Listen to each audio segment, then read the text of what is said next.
may not be able to fly, but I can meditate. It's ripping me to nothing. Nothing. I may not be able to fly, but I can meditate. It's ripping and stitching. And all this emotion that's so damn convincing. Look in the eyes of the person that's hurting. The feeling, the motive, the answer is certain. There's no going back now, so guess what? Don't turn around and act like you give a fuck. I said and never trusted myself. I hope that they never know until it's done. So you can finally see what has been wrong with me. But it's too late, I'm already in the eternal stream. I don't scream, I don't shout, I don't bitch, I don't cry. And the things that I want are never handed to me. I may not be able to fly, but I can meditate.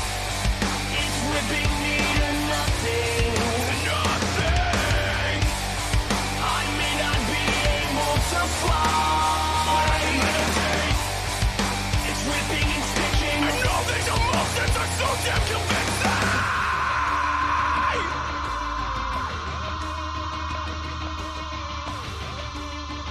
Oh man. Oh man. You did the blue wave. The blue wave was crashing, man. Blue wave crashed all over everything. I know it left this disgusting squid-looking kaiju on the beach, but then everyone just figured that was Pelosi. Yeah, that's oh god, Jesus Christ. Ew. Ew. Oh man. Well, it's about time we're here. It's about time we're here. I got real campaign buttons on too. Do you really? But yeah, this one was from when I was in the Union, and I used to have to hide this under the coat lapel and do one of those things like, "I'm with the good guys, kid. Don't worry about it." And fucking, that was the most regular lie I'd told. But and then this one was the Gates Foundation one that overpaid the living shit out of me, and I got to meet John McCain. Well, ladies and gentlemen, welcome to the Midweek Saints, and let me introduce you to not a current member of the House of Representatives. Ex-candidate. Former candidate for the New Hampshire House. I'm Jeff Holiday. With me, as always, is former candidate for the House of Vermhampshire. I am as successful politician as Garrett Johnson. That's right. That's right. Was he governor or something? I don't actually know. What was the name again? Gary Johnson. He was like, he's the repeated like libertarian candidate. He's the kind of guy who's like, well, I do think global warming is the future because someday the sun is going to envelop the whole earth and burn it to pieces, and that's global warming. That's the future. I can't argue with his logic. He did serve as the 29th governor of New Mexico, actually for a long time, from 95 until 2003. Oh, okay. Well, was Gary Johnson the guy? No, that was Howard. That was good old Howard Dean. Howard Dean, that's right. Howie. Oh yeah, Gary Johnson was that wax candle mannequin looking motherfucker. Yeah, he's the kind of guy who, like, when he goes to like a libertarian event, he got booed because when they were talking about licensure, he's like, well, we should take it in degrees. Like when it comes to, for instance, operating a motor vehicle, I don't think it's unreasonable to ask for a certain level of demonstrated ability, and everyone's like, boo. Yeah. Wow. I am not a driver. I am a traveler. Look at this motherfucker. Look at this dude. Oh shit! Hang on. Oh. Yeah. Happy. I don't know about all that. I gotta resize some of my shit too, make this workable. Crispy Chin in the chat actually did just point out, I am now as successful as former presidential candidate Vermin Supreme. Yes, we have each won the same amount of elections. What the fuck is that on? What the fuck is that? Is that my screen? There's something on the screen. Is it on my monitor? Little... Wait, you're talking like the little smudgy thing? No, that's just in the picture. Wait, what the fuck? That right there? What the hell is that? It's a string. It's a fucking string. Oh. Pull it, string. Anyway, we're good. Studio's getting invaded by libertarian belly worms. There we go. There we go. Got it. Damn. One of Leon Lush's flying dildos. I mean, I'm kind of There's a- seeing a dent. There's a dent. Well, I mean, usually you get dents in your gut by having gastro surgery. So, I mean, an option. It'll leave like a nice little dent. Kind of like when I eventually need that open heart surgery that I'm bound to have when I'm probably about 45, 50. Yeah, Thick. gonna leave a nice little dent right here. Thick daddy. What? So happy post-election, everybody. I hope you've enjoyed. I hope you've enjoyed this day off before the 2020 campaign begins. You will not stop hearing about it until it's over. Yeah. And then you get another day of peace before midterms are once again on everybody's mind. Somebody pointed that, like, that's not the thing that I wanted to hear. So I was annoyed. I'm always annoyed with politics. But, like, you know, last night I was basically saying, you know, I'm going to be so happy when this is over. And then so many people don't do this, by the way. Don't do this. Don't be that guy. Don't be that guy. Don't be the guy that when you see that, be like, well, just wait, in 2 more years it's going to be even worse. Don't tell me that. I need small comforts in my life. Otherwise, this crippling alcoholism is never going to go away. I'll be honest. I started thinking to myself a little bit more like, I don't think I'm too old to adapt to life in a conversion van off the grid away from society, pretending it has nothing to do with me, and then explaining why I don't vote is that I don't have a set address. Some people get inspired in different ways is all I'm saying. Somebody said you got a little bit of a gray beard. I think it's more your you've got some, what's his name? You got this Jeff Fahey Hollywood tan kind of like white balance going on right now. Oh, I like it.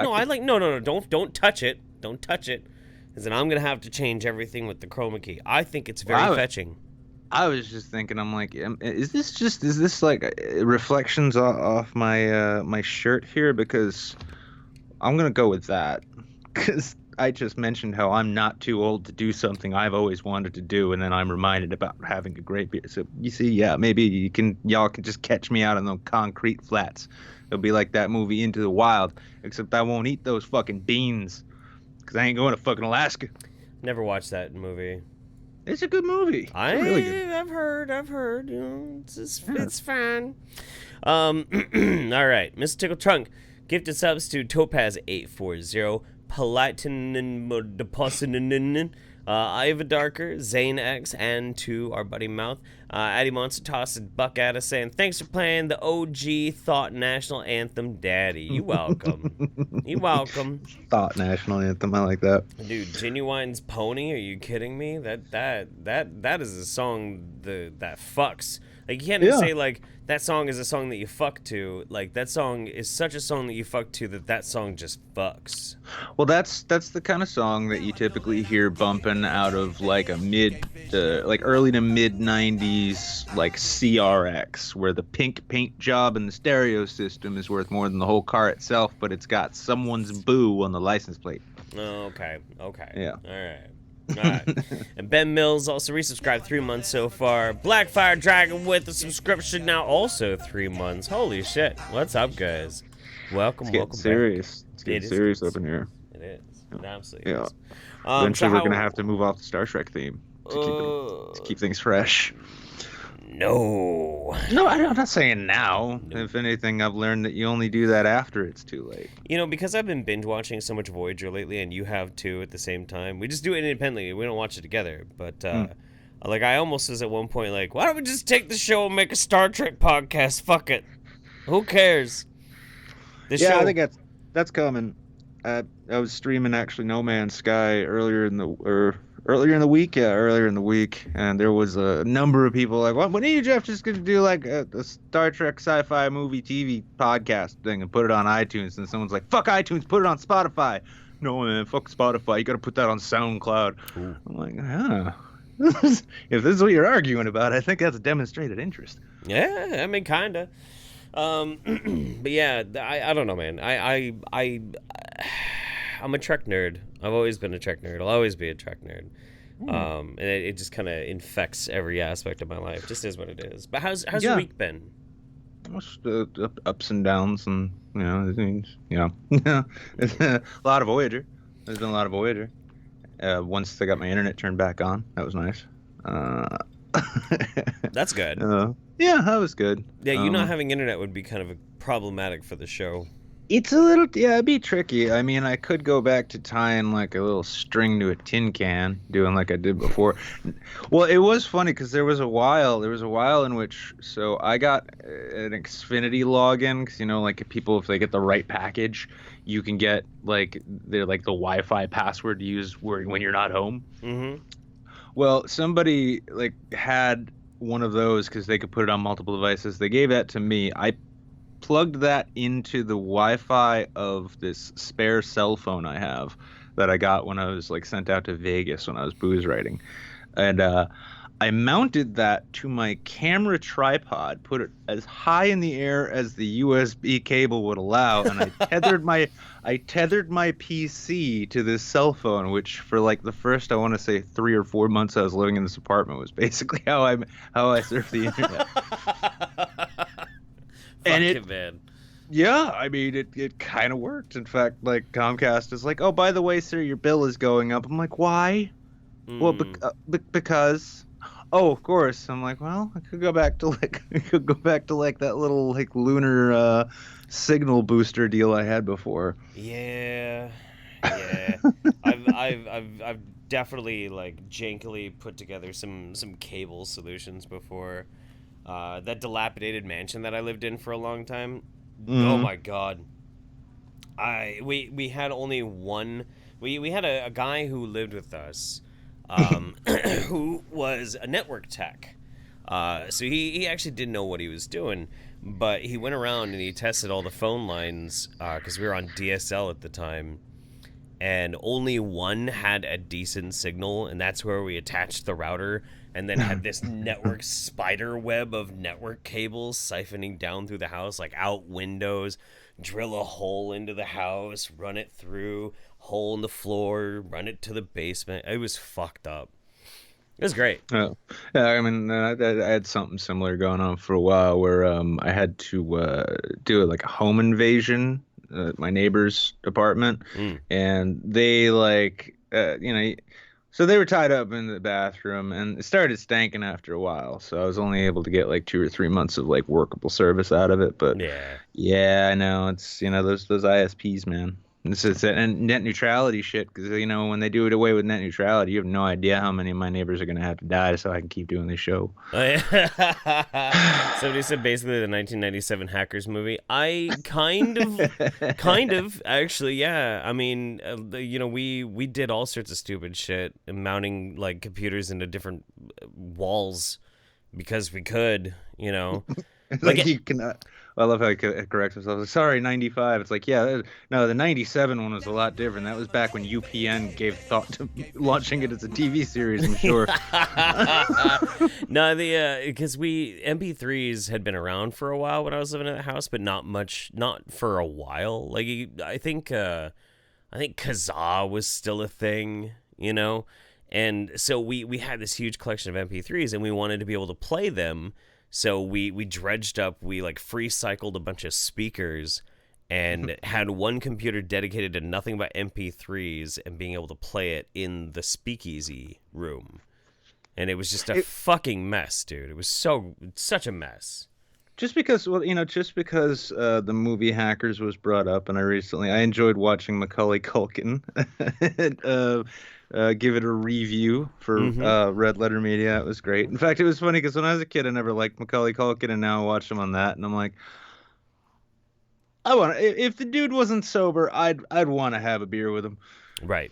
In fact, I'd almost like to, even though he's sober. But yeah, I mean, so transitioning just from the talk of Macaulay Culkin and getting back on the movie Hackers, I just thought of a fun, you know, just something of a mastectomy joke. That's the last time. Well, that was the first time anybody really got a chance to see a flat-chested Angelina Jolie.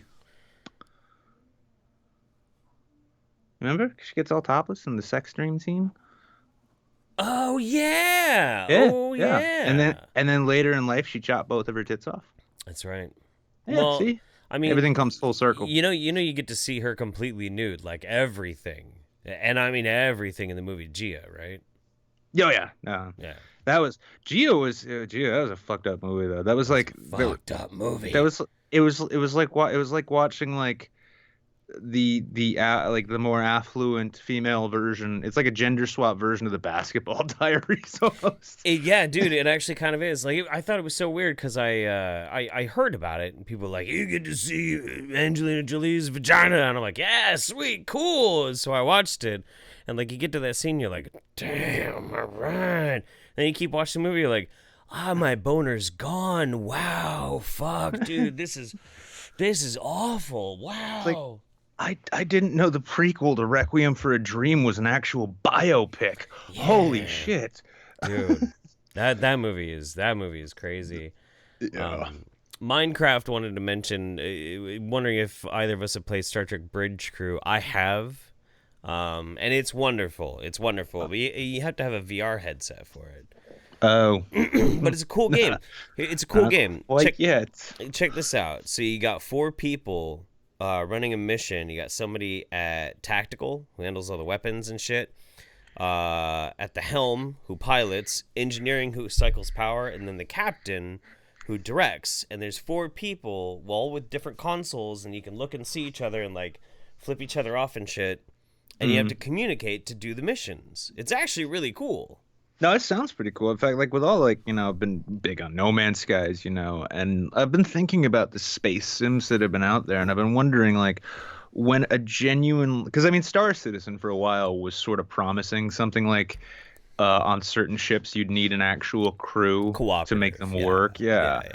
And it's like with the rise of multiplayer games. I mean, granted, everything these days is battle royale, but I think we could really do for like a spaceship crew simulator where it's like, okay, this game won't work at all unless you don't fuck around too much. Well, okay, so Star Wars Galaxies, the Star Wars MMO, the first one, they had POB ships where not only did you have to build your own ship and all your components and put it all together, but you could launch it out there. You'd have somebody who was a pilot. Some of these ships had many, many turrets that are all controlled by different players. You needed at least one dude to run around and do repairs and shit while you were doing it. Like, it was cool. It was really cool. That sounds cool. And you could PvP with that shit, too, and it was fucking great. Yeah, I mean, the only thing I can think I remember seeing, this is like the early days of Bro Team Pill, was, I mean, he got into like, it was like a very basic version of one of these games, and he got into this game, the server where everybody else was playing very, very seriously. And he decided he was just going to sneak around the ship and sabotage everything and then blame it on other people and be completely confused as to what was going on. It's like, we got to eject the core. What? Yeah, the Pringle is too spicy. Eject the Pringle. What the fuck? And I wonder which game that was. Yeah, and they'd start repeating his fake lingo in this, and you just hear him like when he's off push dock. He's like, oh my god, they're fucking using the term. That's fucking great. Oh my god. So real quick, Blackfire Dragons resubscription. That's a tier 3. I should have mentioned that. That's really awesome, man. Thank you. AddieMonster also says, I'm sad we're past the point of AOL free trial CDs. I would plug the hell out of a channel just trying to stay afloat with 100 free hours discs. Yeah, man. Absolutely. Yeah, we are all welcome to the midterm saints / let's all completely date ourselves with jokes episode. Yep, because we're all a bunch of old fags here. And goodbye monetization on YouTube. Yeah, pretty much. Cynic258 resubscribed 7 months so far, and Sestra May, our buddy Sestra, tossed her Prime sub at us. Thank you so much, Doctor. Yeah, Blue Hawk Bar. Wait, no, that one. It's a good thing. It's one of my favorite things. My socks fucking stink right now, but it's too cold to go like sockless. Yeah, well, I mean, I'm wearing my cowboy boots anyway, which I need to. Oh no! I need to fix that. I need to fix that sole. Yeah. No good. Aside from that, the only other thing that I really got going on, I mean, I put out a video, I was really happy about it, but then, and I was like gonna ride this wave of enthusiasm into today, and I wake up in this morning and my cat's face is swollen up, and I had to take him to the vet.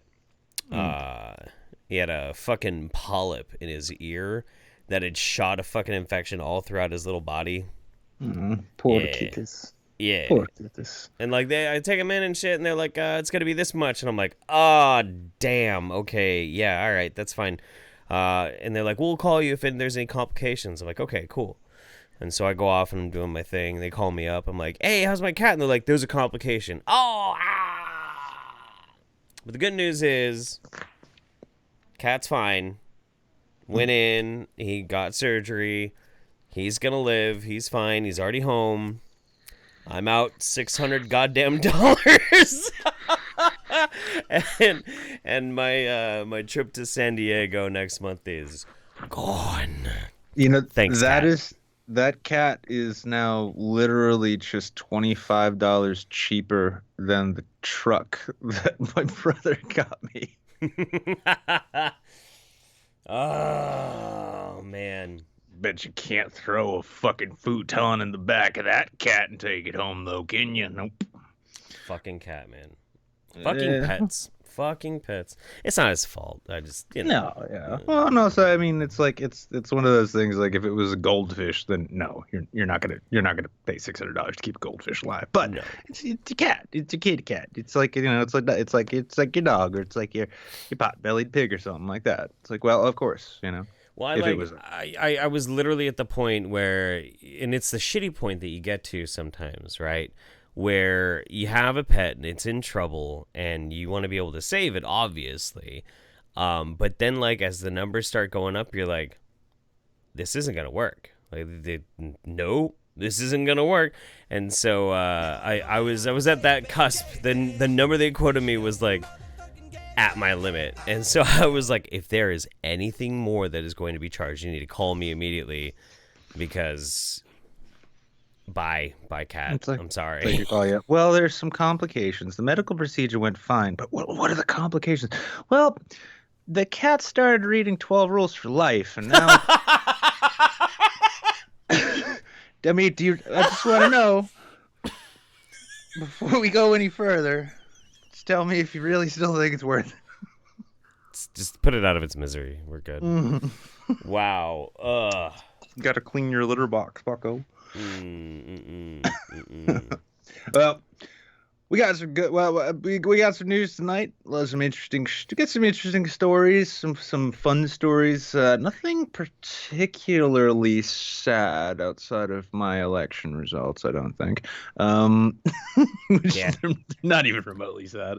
But yeah, you want to get us started off with this? Let's just jump into it. Yeah. I'll start with this. We got, first and foremost, house tipped. What? Is that the right one? Sorry, I lost my mouse cursor. Oh no. House tipped. You good? Yeah, you good? Okay.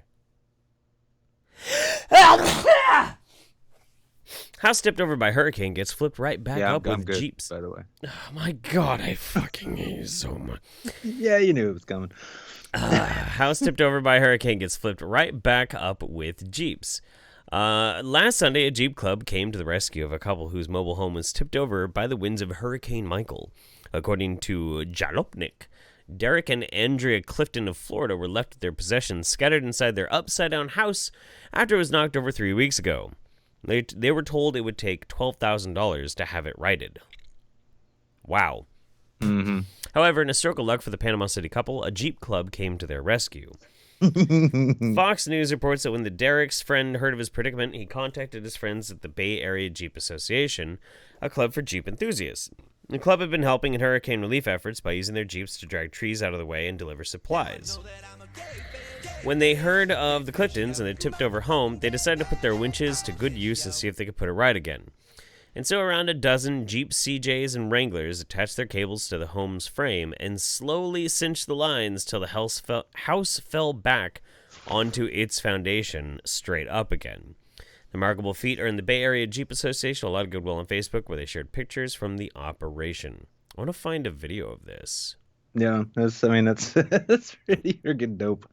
And I love it too, because like this is not the kind of thing like you're not gonna find any fucking Jeep Liberties out there, because those aren't real Jeeps. No. But yeah, you get your fucking Wranglers, you get your CJs out. It's like, well, there's a really good possibility doing this will somehow flip the fucking thing over, but that's half the fun of owning one. It's kick flipping your car. I can't believe that there's no actual videos of this. What the fuck? That's pretty bizarre in an If age anybody- where you can record everything. If anybody out there is interested, if you could try and look for a video of this. Try popping over real quick. Pop over on Facebook to Baja Jeepers. Because that's where the photo came from. The image was posted on Facebook by Baja Jeepers. I'm thinking like I would want to fucking record this. Right.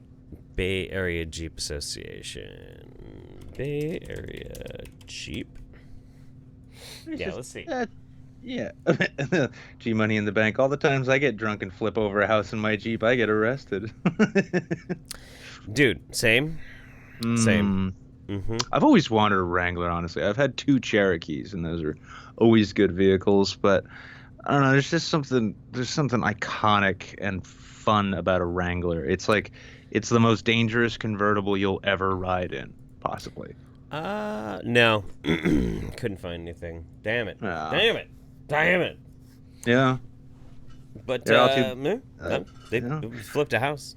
Yeah, and I mean, just to finish this off too, awesome to see all the good that the Jeep family is doing. One things that drew me deeper into the family.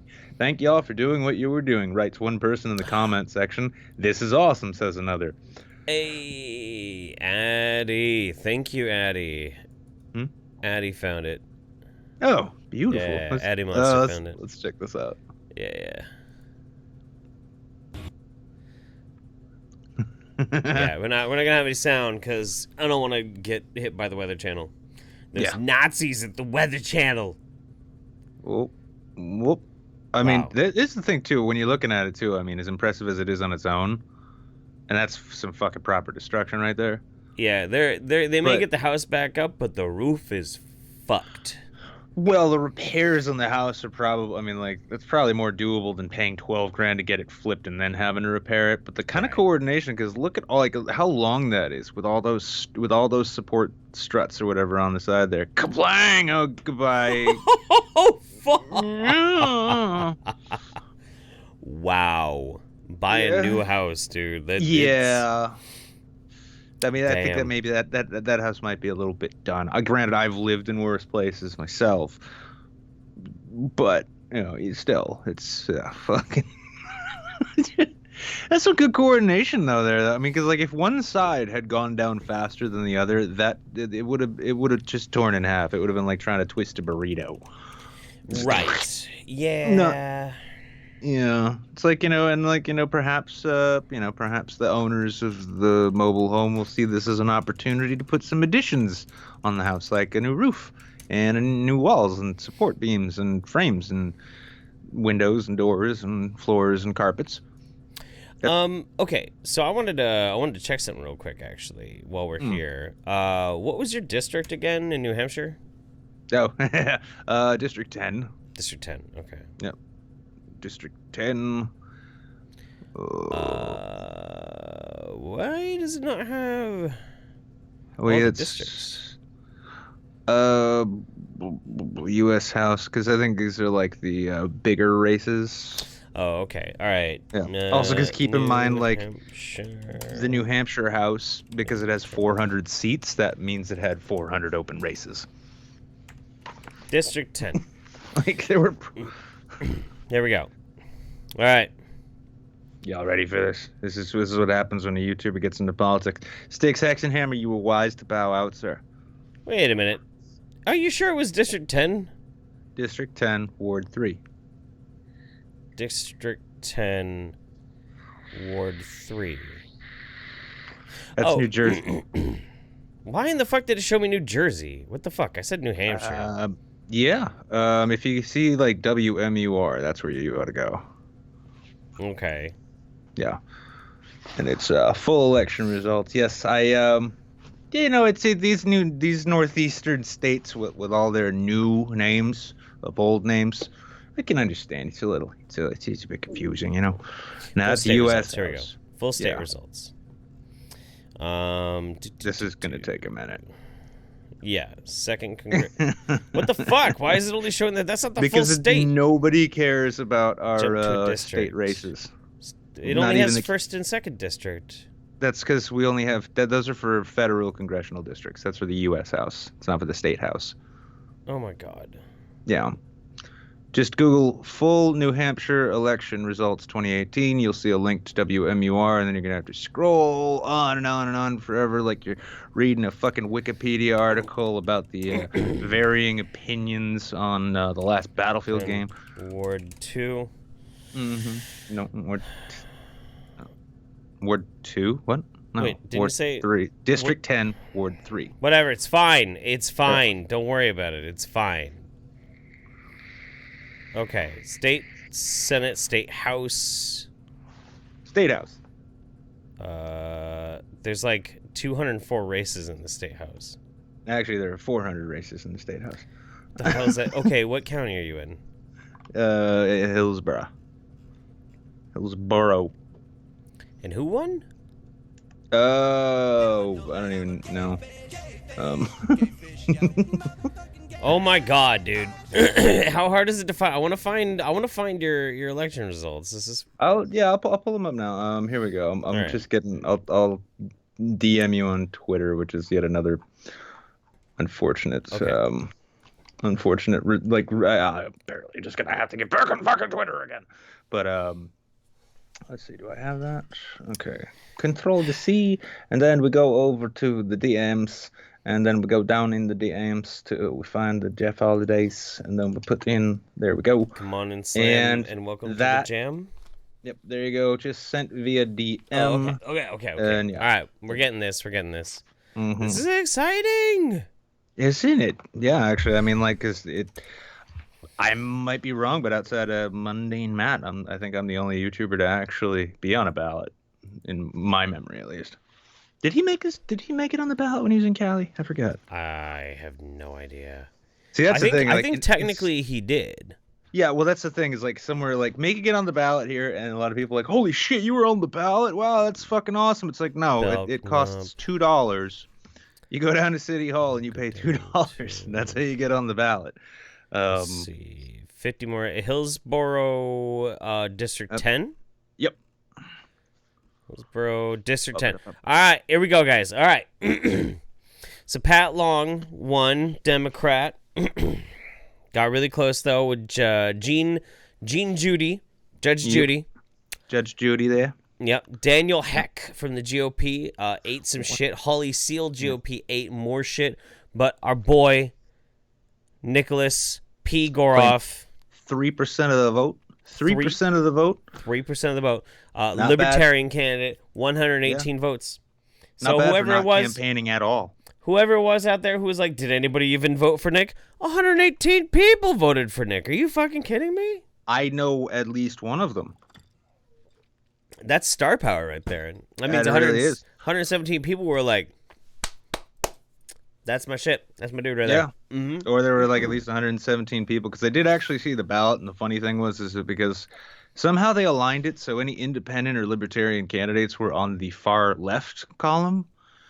And because there was 2 Democrats and 2 Republicans running in each one, I saw the ballot, and it's like it's just had this one big box with my full name, and then these other boxes with like 2 names and all these party things. Because they knew that you were hot shit. That's why.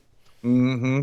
You didn't actually campaign at all, though. Did you? I had plans to, but then like the entire infrastructure I had set up fell apart in like the period of a month. Like I couldn't get in touch with any of the people from the party who would. Wasn't my idea, by the way. This was not my idea. I know. This was Caleb Dyer's idea. Representative from Pelham. It was his fucking idea. So, and then he was even pestering me. I filed on the last day. He's like, "You're gonna go file?" I'm like, "Yeah." He's like, "It's the last day." I'm like, "I will." He's like, "You fucking go do it now, right fucking now. Go get the $2." I went and did it. And I had some people who were gonna campaign, but then they all fucked off, and then the party, I guess, fell into disarray. And I was just like, I'm just curious to see what just being on the ballot will result in. Yeah. Apparently, it's 3% of the electorate. That 3% could have swayed Gene Judy to beat Pat Long. Oh yeah. You fucked Gene Judy in the asshole. I did, and I tickled Pat Long's taint on his run-up victory there. That's right. I'm going to use the B words. It's a victory. You got a victory. And The funniest thing too is like You know what? In 2 years, I'm running for office. Fuck you it. should. In fact, like you know what? Like all this shit we saw up to the leading of the midterms with every fucking celebrity and their publicists being like, "Please, guys, you gotta vote. This is the most important election ever." I know we said that last time and the time before that too, and I'm gonna say it next time. But this is really the most important one. Go vote. No, fuck that. Don't just go vote.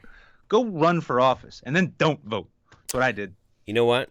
I'm gonna. Could have I'm been gonna. 119 if I'd have went down to the polls. I'm gonna. In 2 years, I'm gonna run for political office. I'm gonna go under the freak power ticket. Because I think I could actually win in Eugene if I Hey. bring back freak power. Do it, man. Well, I mean, I've seen some of this shit that comes out of Oregon politics. There's no really, it's a crapshoot any which way, and it has nothing to do with ideas, it seems. No, not really. But I mean, Hunter S. Thompson got he was not really actually competing necessarily, but he attracted a lot of attention under the freak power ticket. Yeah. An election victory is possible for anybody, and then we'll have a victory party or a victory barty. And everyone's gonna be like, "What was your platform again?" Be like, "The misuse of consonants."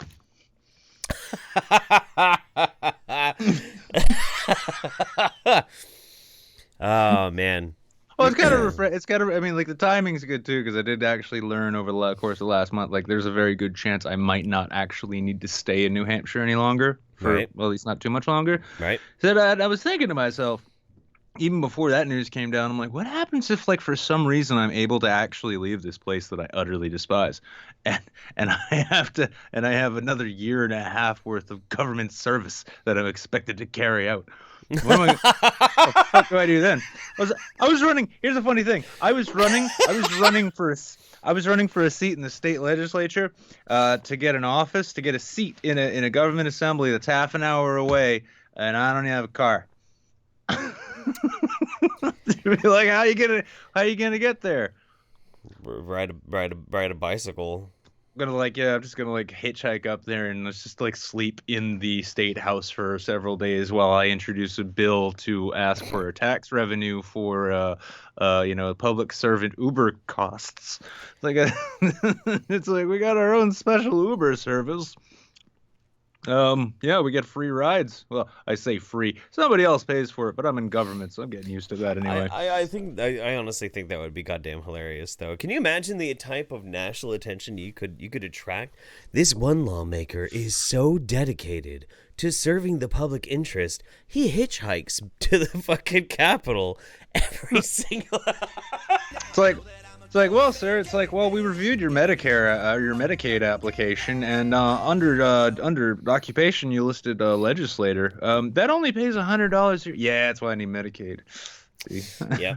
It's like being a real Congress. You get free health care that somebody else pays for.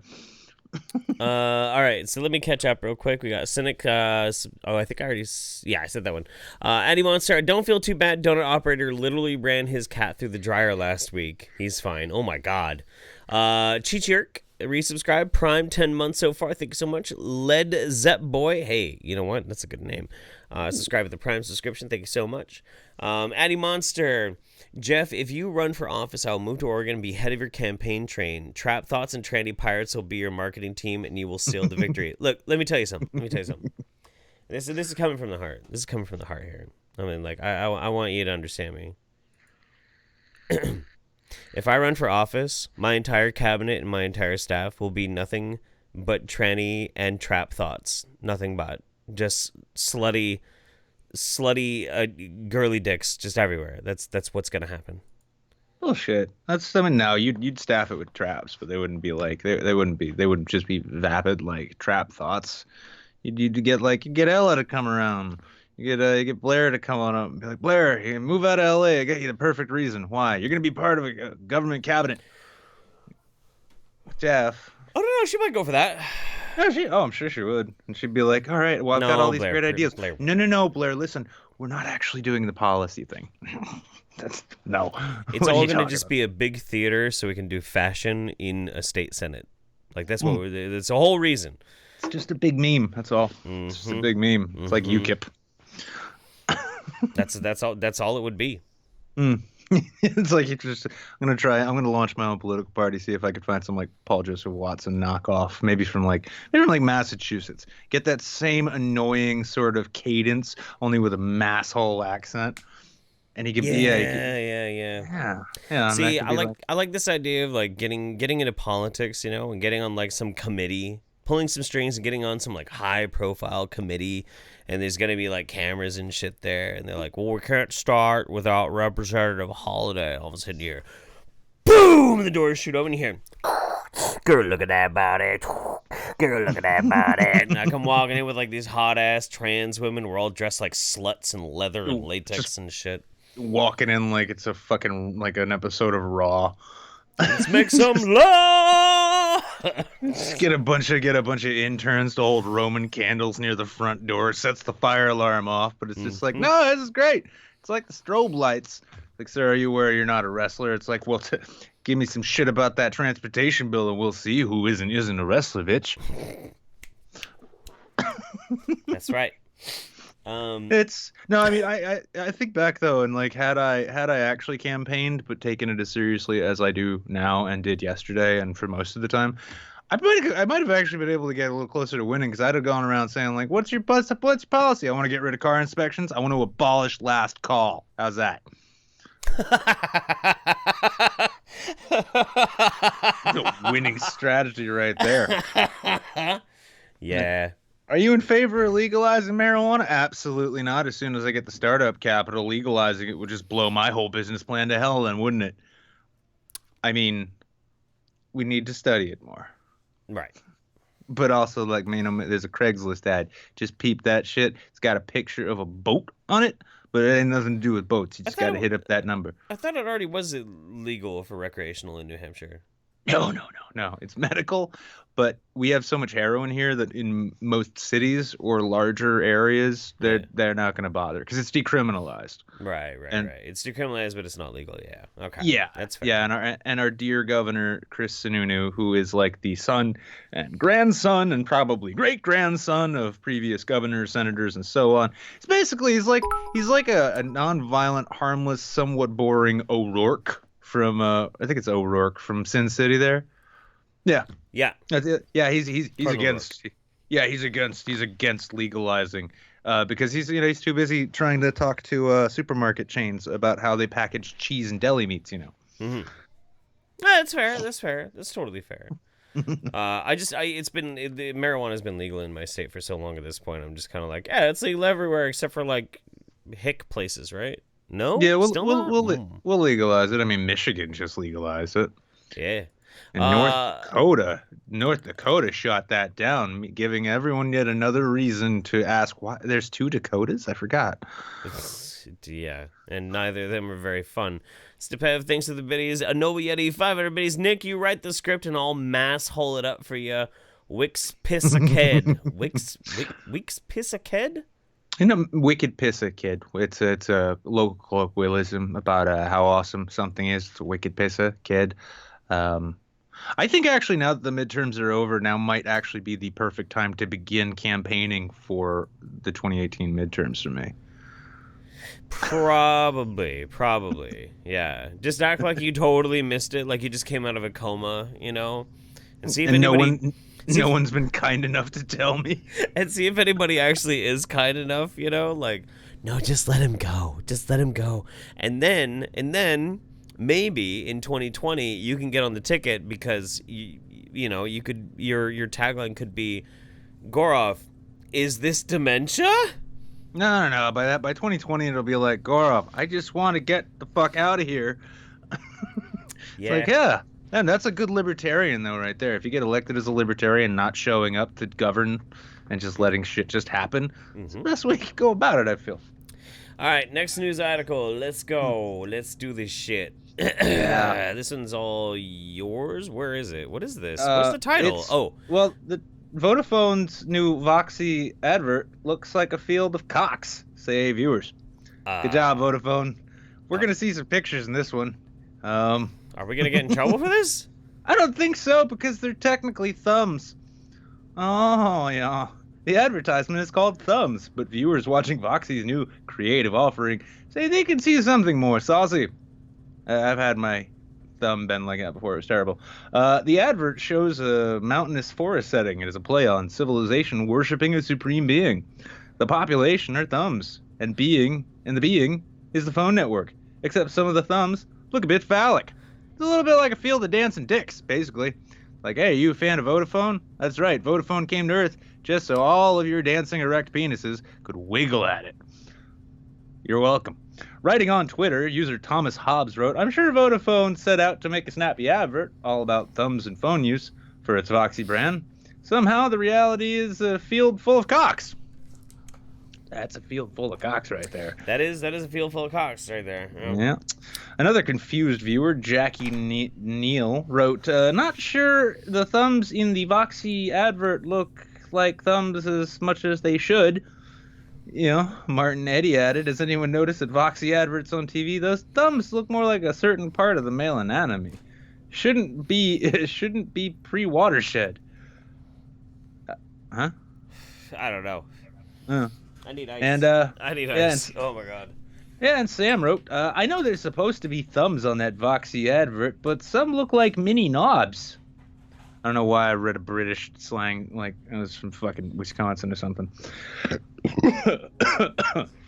Yeah, but the brand, which is at a Vodafone, good job, mirror.co.uk,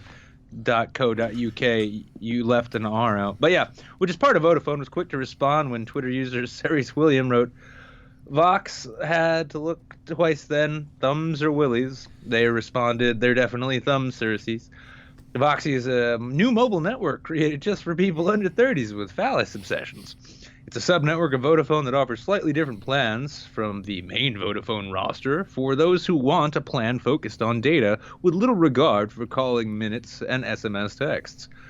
But yeah, I'm really glad that, you know, I mean, it's bad enough that we've got, like, you know, we got all these blogs. We got the HuffPost, we got the Guardians, we got even the Breitbarts and the Dangerous and all that shit with people who are like stunningly lacking in self-awareness. And then when we look to the advertising world, I look at this and I have to wonder, was this something like somebody thought, oh yeah, let's just recognize that as thumbs. There's no way in this day and age that everyone will just automatically see a whole field full of dicks. I know I do. Yeah. This brings me into a really important societal commentary that I think I wanted to make here.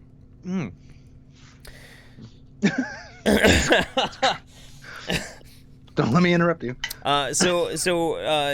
Recently, there's been an uptick in a certain type of commentary on my YouTube videos, and I've been paying attention to like who's putting them out there and who is and making sure it's not like the same account over and over again, but it's actually been multiple accounts. I've recently been getting copious amounts of unsolicited offers for hardcore penetrative sex, but from gay men.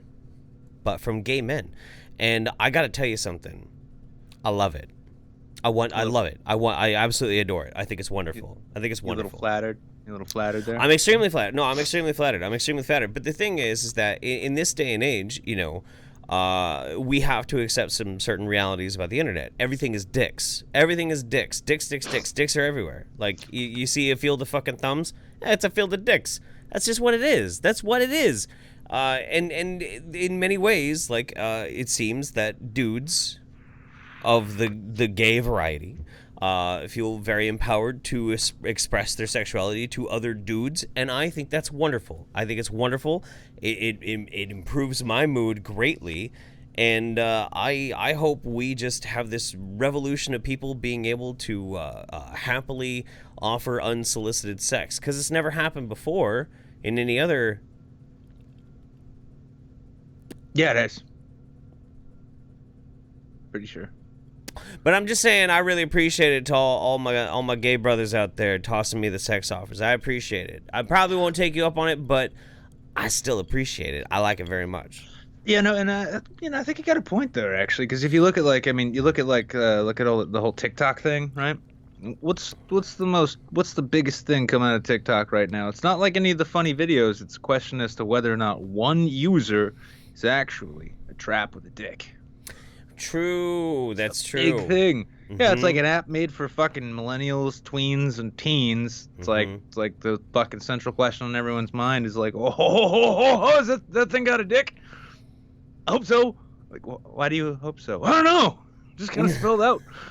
That's you know what, you hit on something though that's kind of important though. There is also maybe this is a dissolution of our society, the erasure of our morals and our values. You got to say it in a Ben Shapiro voice. Come on. You see, this is the erosion of the traditional American family. You know, we try and say these things about like transgendered people and that sort of thing, but now everybody likes these traps. They like these transgenders and things like that. This is just an erosion of the dissolution of the American society. Fuck that. If this is the only safe route for the sexual revolution, then fuck it, dude. I'm pro all of it. I'm pro dudes who are straight being like, you know, actually, if she had a dick, I'd still totally do it. That's good. That's a good thing, because at least then you can empathize with gay dudes and gay women and be like, yeah, I can totally understand why they do that. Like, that's fine. Good. Yeah, even if you literally never touch another penis, you just are like, I could totally see how it'd be pretty hot to bang that hot chick if she had a dick. Good for you. Good. You're breaking down cultural barriers that have no reason to be there to begin with. Fuck it. Don't be a prude. Though, well, you know, I mean, everything's always downstream from everything else. Right. You gotta wonder, like, are we gonna approach a point in which like so many dudes on the internet have either like comical, ironic, or genuine interest in traps to such a point where you start getting like radical feminists like Jessica Valenti genuinely upset about like, why do they respect women with penises and not women with Guardian blogs? But we do. We just don't like you. That's all. Yeah. And it's not because you're a woman, it's because you're terrible. That's why. Yes. Like, you could have a dick, still no one would like you. Yeah. Yeah, there's a reason nobody's been trying to get down your pants in a long time anyway. Nobody cares what's down there. That's the best way to market Jessica Valenti, like so people could understand. Even if she had a dick, I wouldn't. You know, I think actually this is a new thing that like the MRAs need to embrace is traps. He's like trap spokespeople. Yeah. More often. Yeah. You know? I mean, why? You know, I love Karen Strawn to death. She's a brilliant, wonderful writer and a great speaker and a lot of fun and a really great person. But the very fact that Tara Sofia wasn't front and center in the International Men's Day from the female MRA's side of things, I think it was a serious oversight. Who's Tara Sofia? Tara Sofia. This is Tara. This is one of the tranny friends of ours. Way back in the day. I thought you used to know her. I don't know if I ever knew Tara Sofia. Tara Sofia. Let's take a look. Yeah. Oh. Tara's great. Oh, she's cute. Yeah. Wow. Yeah. She's still got the wedding tackle intact, as far as I know. Wow. Last I talked to her. No, she's. Wait. No, that's not Tara Sofia. Oh. Well, that's Tara and Sophia. Yeah. Oh, okay. Who's Tara Sophia? What should I search for? Tara Sophia Honey Badgers? Oh no, I don't fucking know. Tara Sophia, Twitter. Twitter. Yeah, I ought to give you an image too. Nope. I don't fucking know. I'm not. This isn't exactly. All right, we're gonna have to figure this out later. All right, fucking whatever. Yeah, but Metal Gear Ops 87 knows who Tara is. Tara's just fucking great. Like, Tara's just fucking great. Been a fucking wonderful. Yeah. Okay, you should give money to a trap cam girl. Jeff can be your Huckleberry in this case if you want. Your old Doc's Holiday trap Huckleberry. Just give us money. Come on, nutsy. But yeah. No, Tara was big around Gamergate. I don't know what happened after that. Oh, okay. Well, oh well. R.I.P. and pepperonis, I guess. Let's see. What was next? That's the next one you can go real quick with. Yeah. All right. Here, let's go. Let's do this. Who steals portable toilets? German court renders verdict. Berlin The portable toilets keep on disappearing, and now a German company knows why. 2 men in Germany have been convicted of stealing more than 100 portable toilets. The DPA news agency reported that Dusseldorf District Court delivered its verdict Tuesday, giving a 40-year-old man a 10-month suspended sentence and a 28-year-old ex-colleague 6 months. Colleague. That was his colleague in the pooper theft industry, in the black market porta poopers. Us fine gentlemen, us pilferers of the portable toilets, we are colleagues, yeah. This is into out of the criminal justice stories, yeah. I thought you'd be interested in hearing about them busting up this portable shittering, yeah. Why can you do better accents than me? It makes me mad. Because I am the actor and you are not the actor. That's true. Both men worked for a waste disposal company from whom premises the toilets, worth nearly 70,000 euros in all, gradually disappeared, a loss that was only discovered a few months later. The men admitted having sold the toilets to a company in the Netherlands via go-between. Only 3 of the missing toilets have resurfaced. The defendants lost their jobs.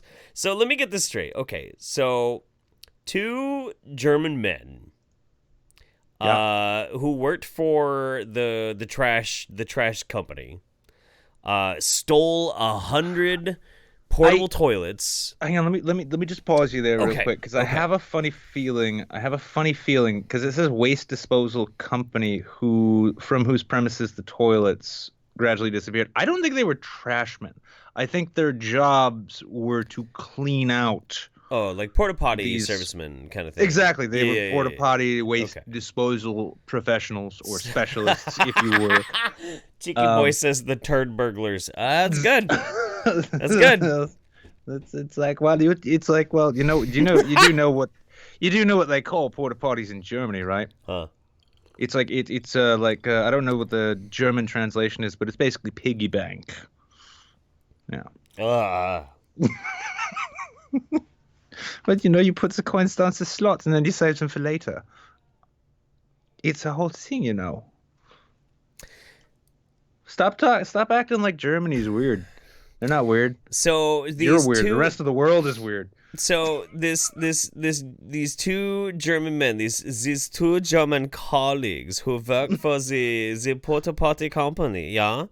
They steal the over 100 portable toilets, and they illegally fence them to the Dutch. Nobody really understands, and this is the thing, is because this is a real problem with all of the upsetness of the migrant crisis, is the criminal black market syndicates.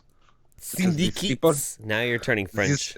I know it's easy to when I'm not concentrating, but yes, the problem is that these people. No, actually, I'm working for Interpol now. How about that? Yeah. It's a lot of. Have you ever seen the blacklist? How do you think the Raymond Reddington got to be such a millionaire? The James Spadar. It was the illegal toilet business. Do you have any idea how many people in the Netherlands do not have time to wait for the toilet in the public restroom? Sometimes you need to carry it around. This is why they call it portable. I make you the Burton pizza. Before these black markets, yes. Before these black markets toilets, do you know what the portable toilet meant in the Netherlands? No, that's right. It meant your hat. French makes me feel Canadian too. It's you like the Quebec pizza? It is a Pop-Tart with the ketchup. It's good. What the fuck? That's from the fucking Love Guru. Have you never seen the Love Guru? No. What? What? That wasn't something I went out of my way to watch. I'm sorry. We have to watch the Love Guru. Oh my god. We have to. It's so good.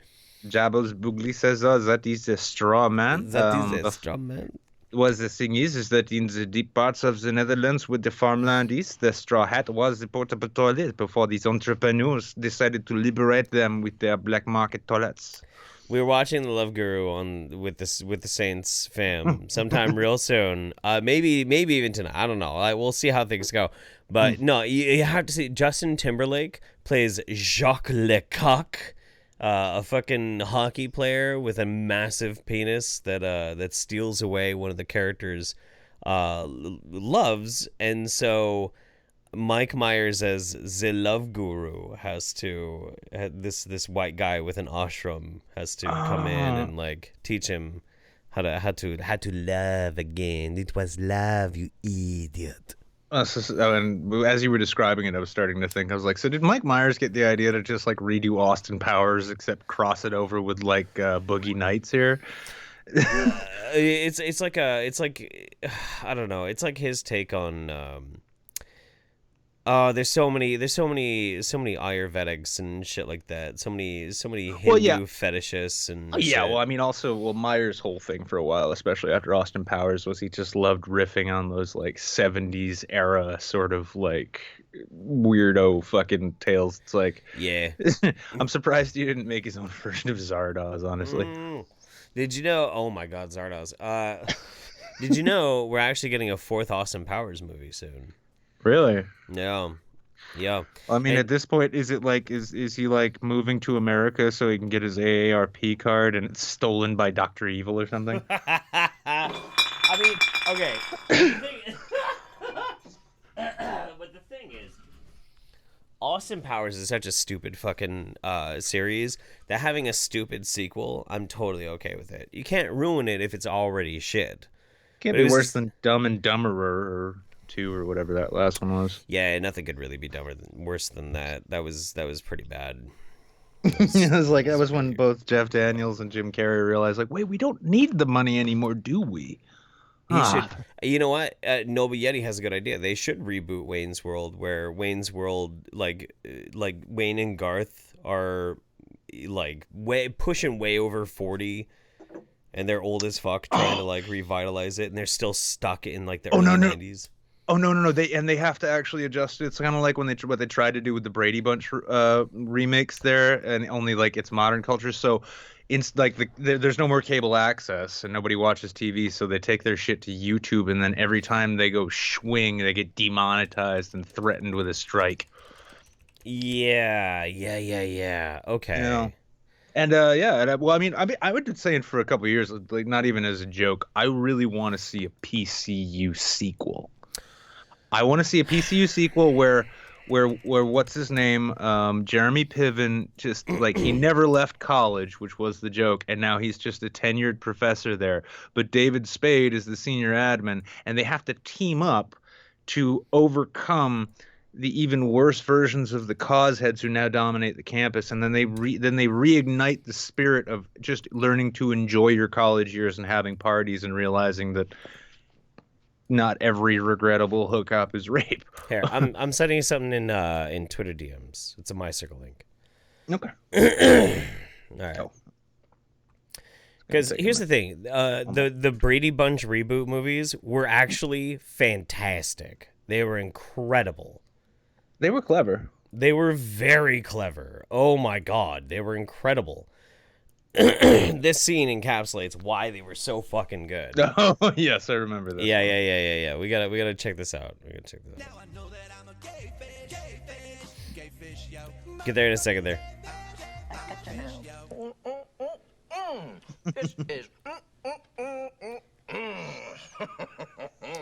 Nothing says loving like a tummy full of Alice's spaghetti.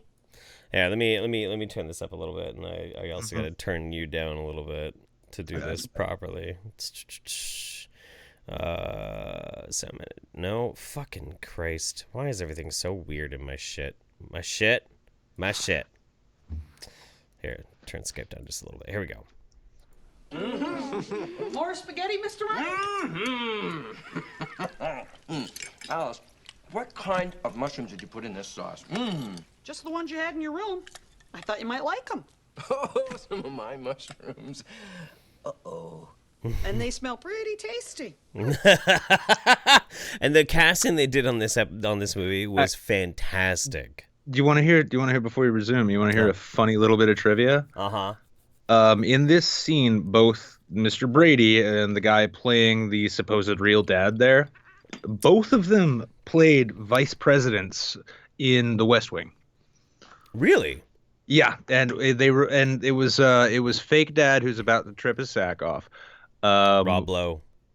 No. Rob Lowe was he was like staff, but that's not Rob Lowe at the end of the table though. Yeah, it is. That's Rob Lowe. No, that's not Rob Lowe. That's Rob Lowe. That is not Rob Lowe.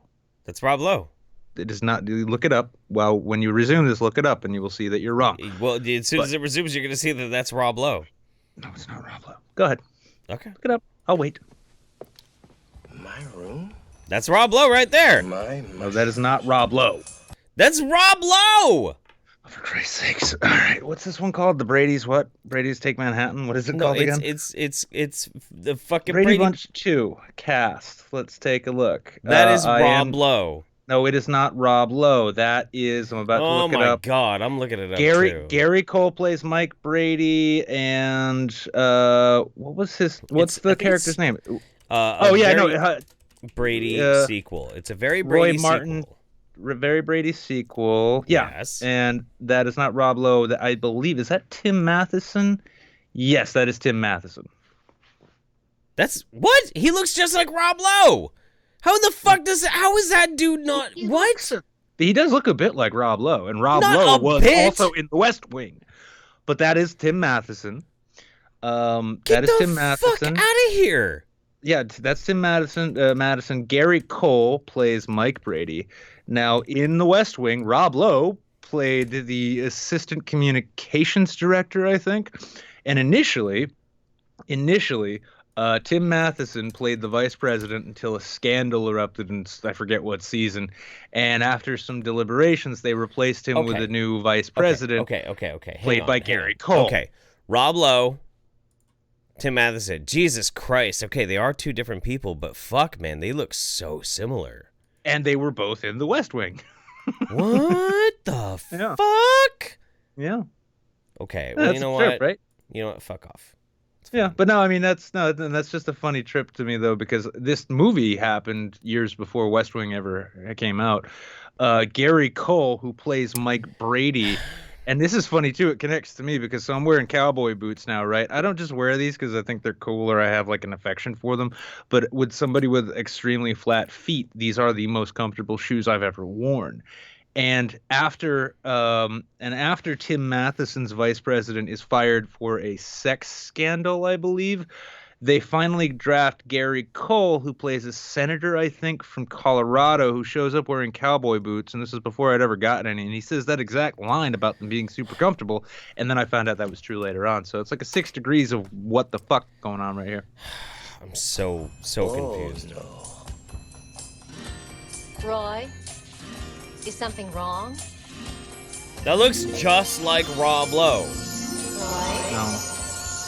Oh my Something God. wrong?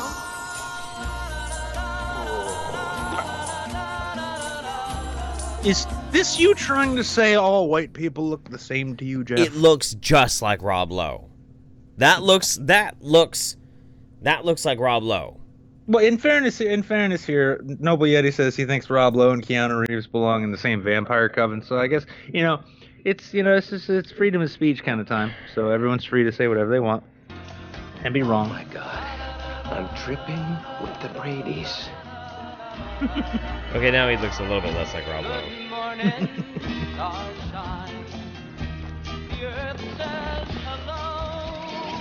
You know what this means, though, Dan? What? When you design the thumbnail for this episode before it goes up, we need a special thumbnail for this, in which you and I are replaced by Rob Lowe and Tim Matheson.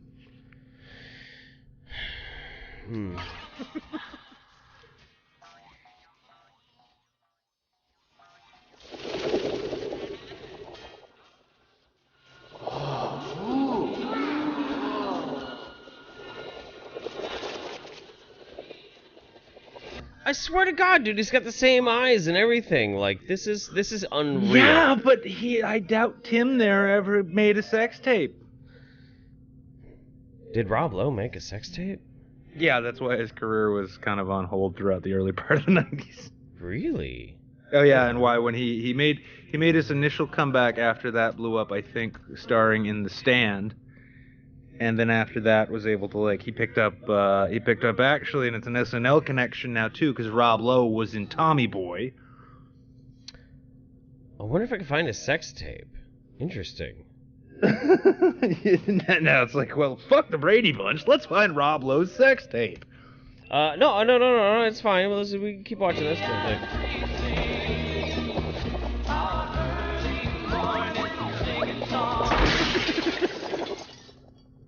Oh, wow. Roy, Mm-hmm. are you all right? Oh, ba-bam, cheeky boy. With the he's not Rob Lowe, he's Rob High. Was Rob Lowe's sex tape called Rob Lowe with Rob Lowe? Right? Well played. Nicely done. All right, here. Hang on. Somebody just came, did you? Oh my god. I'm just listening to the sex tape right now. Oh, wow, it's a threesome sex tape. A conventional threesome or a devil's triangle? Devil's Triangle threesome. Well, damn. Aren't you just a slightly bigger fan of Rob Lowe than you were before, huh? It's like, welcome everybody to Jeff Reacts, where Jeff watches old celebrity sex tapes behind a pair of sunglasses and tries to conceal his smirk and smile.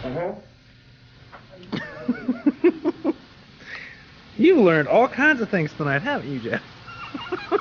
Life's all about learning, you know what I'm saying?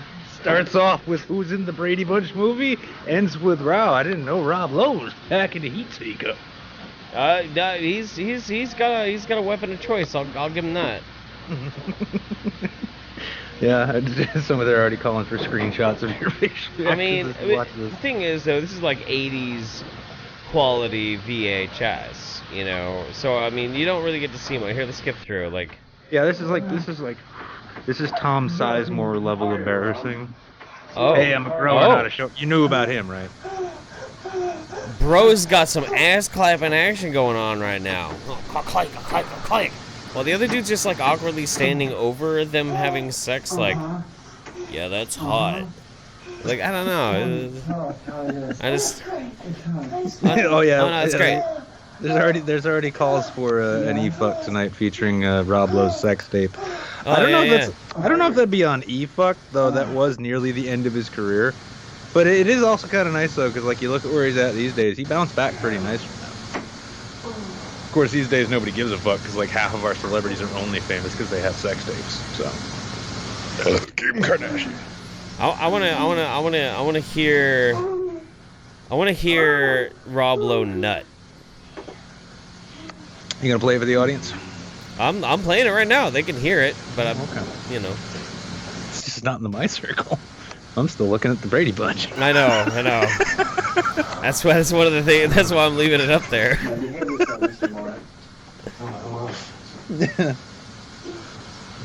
It's like somebody tweet this stream at Rob Lowe and be like, "We violated you for No Nut November." I'm just wondering if like, did Rob end up banging like the white? Oh wow, Rob, wow, that's a hanger. That's a fucking hanger right there. I'm just wondering if like he got invited to like some motel room with the dude and his wife or something. He's like, you totally fucked my wife or some shit, you know, like. You're Rob Lowe of what was he famous for back then?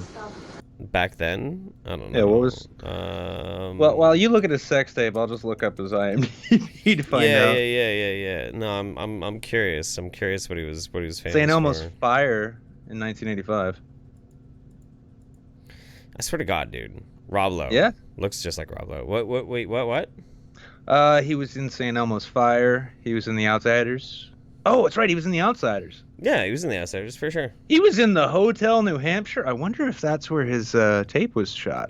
Let's see. Yeah, St. Elmo's Fire. He was Bill Hicks. Youngblood, About Last Night, Square Dance, Masquerade, Illegally Yours. And then, let's see here.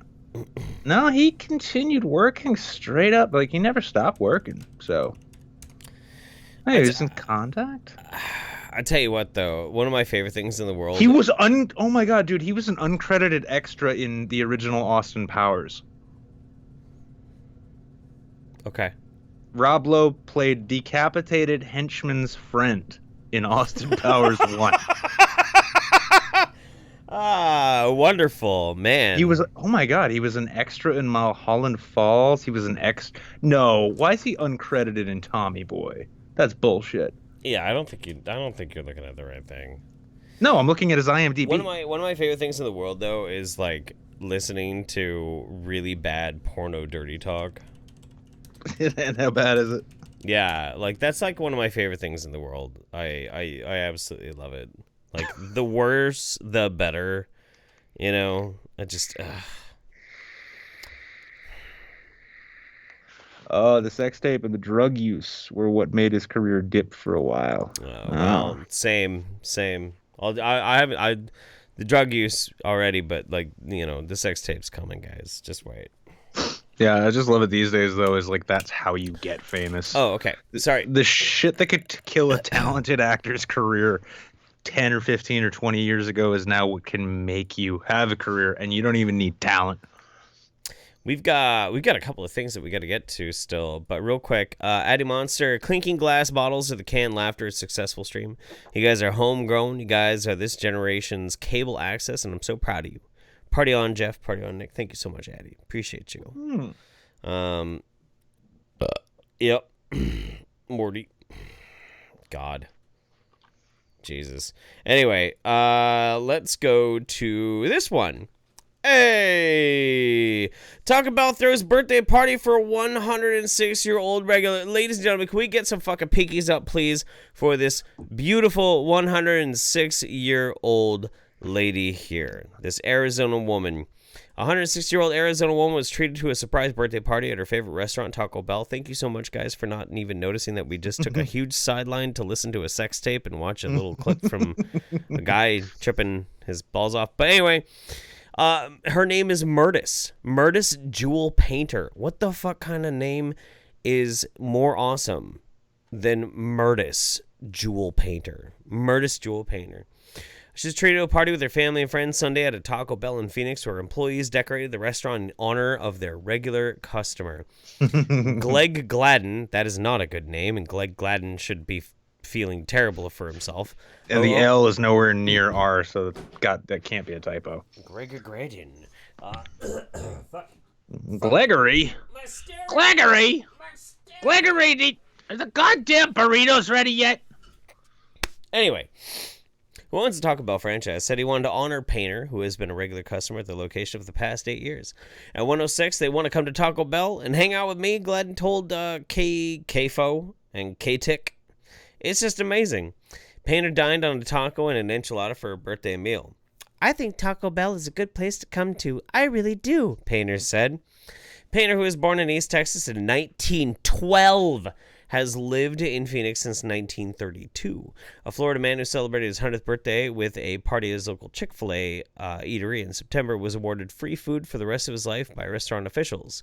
Stephen Bellissimo, who has been a regular at the location for 20 years, said he plans to visit the Chick-fil-A every day to take advantage of his free meals. That's an industrious man. Yeah, but that last paragraph tells me that who wrote this? Ben Hooper. Ben. There's easier ways to stretch your column out to make your word quota. Devoting the largest paragraph in your story to an unrelated story, not a great way to go. So let's take this moment. Fuck you, Ben Hooper. Yeah, happy birthday, Murtis. Happy birthday, Mrs. Painter. Hope your enchilada was the best you'd ever had. When it's free, it does tend to taste a little better, especially if you're still kicking 106 years young, and you're just going out and you're like, fuck it, I'm going to go Taco Bell today. You know what? And it's like, I'm into this. I think this is wonderful. I think it's wonderful. Yeah. I mean, I figured a little bit of the fucking like authorship for the article fuckery aside. I mean, look at this happy lady. This happy lady, and all she wanted for her birthday was some fucking Taco Bell, and she got a fucking Taco Bell. Yeah, this woman lived through the Great Depression. Yeah. Lived through both World Wars. Yep. Korea and Vietnam. Lived through everything lived through everything we lived through. Enduring freedom. Yeah, she lived through it all. And you know what? She's still heading off to Taco Bell. And you know what? She's humble enough too. It's like it's her 106th birthday.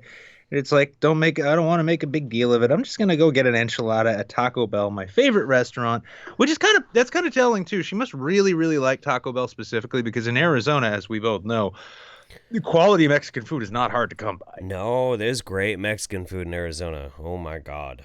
Yeah, Mm. and, yeah. So this is a genuine incident in which like she just really likes Taco Bell. But And Myrtle doesn't want to wait. She wants her food now. She doesn't have that long. She can't wait to fucking sit around. Just give her some fucking food. So happy Although- birthday, Murtis. I gotta say, Murtis, if you're watching, and I'm sure you are, I know you're a big fan of the show. Big fan. You should try the Crunchwrap. Crunchwrap's pretty baller. I like Crunchwrap. Oh yeah, or the cheesy gordita crunch. Those are okay. Yeah, those are pretty good. Those are all Which, right. I mean, it's economical. It is. It's very economical. I like aerodynamic food too. You like food that if you suspended it from a string and shot it with a VHS camera, there'd be 24 online professionals telling you it's proof of UFOs, right? Yeah, I mean, there's that, but I also like if I suspended it from the ceiling, I could eat it without hands. Like I like that, which is why I'm in conflict because the Crunchwrap Supreme is not an aerodynamic food, yet it is also very tasty and delivers a myriad of flavors. So here's It's true. Oh, go ahead. No, I was actually just thinking, like, I mean, like one I think a central question around Taco Bell right now, though, is like Taco Bell is fucking great. It is. I mean, it's terrible for you, but it's great. And I remember at least at one time, at least of the fast food chains we have here, which in New Hampshire, it's McDonald's, Wendy's, KFC, Burger King, and Taco Bell. Right. Out of the 5 of those, I believe at least one time Taco Bell was the only one to have a USDA-approved beef as opposed to just FDA-approved food product. Right. Now, and that's what a lot of people don't realize. Like Taco Bell actually has real meat. Yeah, it's D-grade meat. It's like bottom-shelf meat, but it's real meat. It's not But it is meat. actually real meat. It's real meat as opposed to the cardboard shit you get put into a fucking patty, you know? Now, here's my question, though. With its modern incarnations, which is better in terms of Taco Bell? A Taco Bell that is merged with a KFC or a Taco Bell that is merged with a Long John Silver's? I'm going to go, ooh, that's pretty much the same thing, just instead of fish, you got chicken. You got sea chickens, as PETA would like us. No, wait, they want sea kittens. That's right. Never mind. Yeah, that's definitely. But yeah. Damn.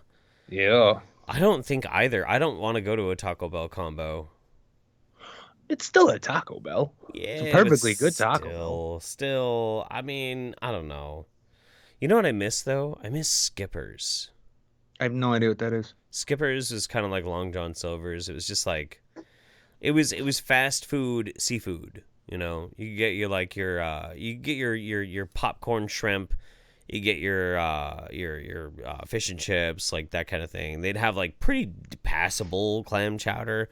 It is basically just like fast food seafood. See, I mean, this must be the New Englander me talking. Like I think about getting clam chowder at a fast food restaurant. And I'm just like, no. Dude, Ivar's clam chowder is fucking baller, bro. Baller shit. That's good stuff. Good stuff. And I live on the coast. I lived on the coast for a long ass time too. I'm only an hour from the coast now. I know good clam chowder. I do.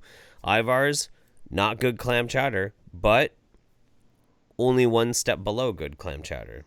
Not great.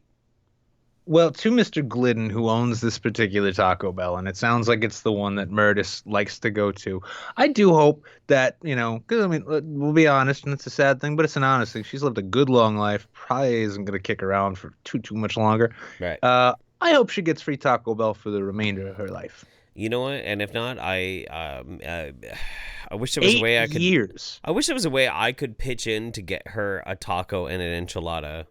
At least one. Just like a daily taco and enchilada. Because she's been going there for 8 years, which means she was going there before she became a centenarian. That's true. That's very true. Yeah. All right. Well, so before we get to our last news item, everybody, anybody who wants to hang out with us, by all means, there's a link on the page right now to our Discord. You can hop in the Discord, hop into the waiting room, and we'll soon be pulling some random people in just to hang out with us, to kick it, to do whatevs. But before we do, Brainwash, gifted a sub to Tragedy, and thank you so much, buddy. Appreciate you. Very, very sweet. Everybody in the Saints fam is just so goddamn sweet. It's disgusting. It's just disturbing. Some people say, you know what, Biotech Babe? This said Arby's is disgusting. Let me say, I'm a big fan of Biotech Babe. Biotech Babe's been hanging with me for a while. Sorry, I thought you were really gonna like correct her and be like, "Don't be talking shit about Arby's." No, I'm getting there. No, I'm getting there. I'm getting there. that's a This bold baby statement. baby steps. Baby steps. This is called dramatic pausing. You know, who's the actor here? Who? All the same, I mean, I wouldn't put too many dramatic. When you say baby steps, all I'm thinking is like, well, yes, roast beef made out of baby feet is kind of gross, no matter how much horsey sauce you put on it. The point is, I got mad love for Biotech Babe, super do, cause she's been kicking with me and all that. But you know what? You're wrong. Arby's is delicious. You just have to know what to order from Arby's. You can't just order the basic ass roast beef from Arby's. That's trash. That's shit. That tastes like garbage. Garbage. But them Arby's sliders, dog. That shit's the fucking that's the kitten's tits right there. That is the nurse shark's cunt right there. That's like what was it? Oh God, was it the Smiths who had the song "New Slang"? Because I'm like hearing that playing in my head right now. That's right. That's absolutely right. But you know, them sliders are pretty great. You just slather that fucking horsey sauce on it. And I admit, and I'll admit here and now, the only thing that actually makes Arby's palatable is their horsey sauce. But it's really good horsey sauce. So, you know, just gotta like order something that you can put horsey sauce on so you can't taste how gross everything is. Yeah, it's like, it has the texture of meat. I feel like I'm eating a deli sandwich at a place that gave up around the same time I did. So, all right, what's our last one? What is this one? Oh, This one's just cool. Fuck, yeah. No, you know, I'm gonna put this over here. You read it. I'm gonna go take a piss. Yep, scientists' mysterious object in the solar system could be alien. This comes from MSN, so you know somebody thought it was a good idea to publish. Research published earlier this month by the Harvard-Smithsonian Center for Astrophysics states that the object called Oumuamua, we're gonna call that Moana for the time being, because pronunciation, is the, quote, first object of interstellar origin observed in the solar system, which is pretty fucking cool when you think about it. The cigar-shaped object was first discovered by the Pan-STARRS 1 telescope in Hawaii on October 19th last year. It was given the Hawaiian name, which means a scout, one sent forward before a battle to discover the position of the enemy, according to a dictionary of the Hawaiian language. First suspected to be a comet, further analysis of the object implies that it is not an active comet. Then it was thought to be an asteroid. However, scientists have now deemed it an object of interstellar origin, the first of its kind to be observed in the solar system. But based on its characteristics and trajectories, researchers are now suggesting that it, quote, may be a fully operational probe sent internationally to Earth vicinity by an alien civilization. That's a funny sentence. Calling it a targeted probe. The research theorizes that it could possibly have been debris from advanced technology that was traveling in space. Considering, and this is a quote, considering an artificial origin, one possibility is that, insert name here, is a light sail floating in interstellar space as a debris from an advanced technological equipment. That's another terrible sentence. The scientists wrote in a paper. MS Alexia Larderi, you should be fucking ashamed. I mean, clean it up and put SP, whatever you need to do to clarify what's going on here. All the same. But yes, they suggest that it could be debris from that. Now, considering during its flight, it experienced, quote, excessive acceleration or boosts in speed, which scientists believe resulted from solar radiation pressure. This fluctuation in speed, the object's unusual geometry, and other various anomalies could be the result of space debris of equipment that is not operational anymore. Rather, it is now simply floating at the characteristic speed of stars relative to each other in the solar neighborhood. According to the authors, who probably wrote better than this article was, similar light sails have been constructed by scientists on Earth and can be used for transportation of cargo between planet or stars. It's only partially true. Unfortunately, it left the solar system in January, and it is now too late to capture images of the mysterious object. So it's like, hey guys, this could have been an alien light sail, but can't take pictures of it, so we don't know anymore. However, scientists say thousands of interstellar this thing like space debris are expected to be trapped at any given time in the solar system. Thus endeth the story here. Okay. And thoughts, Jeff? So this is the one that's like shaped like a big long dick, like a cigar, right? It looks like a big turd made out of stone. Yes. Yeah. So I was reading this article like 3 days ago.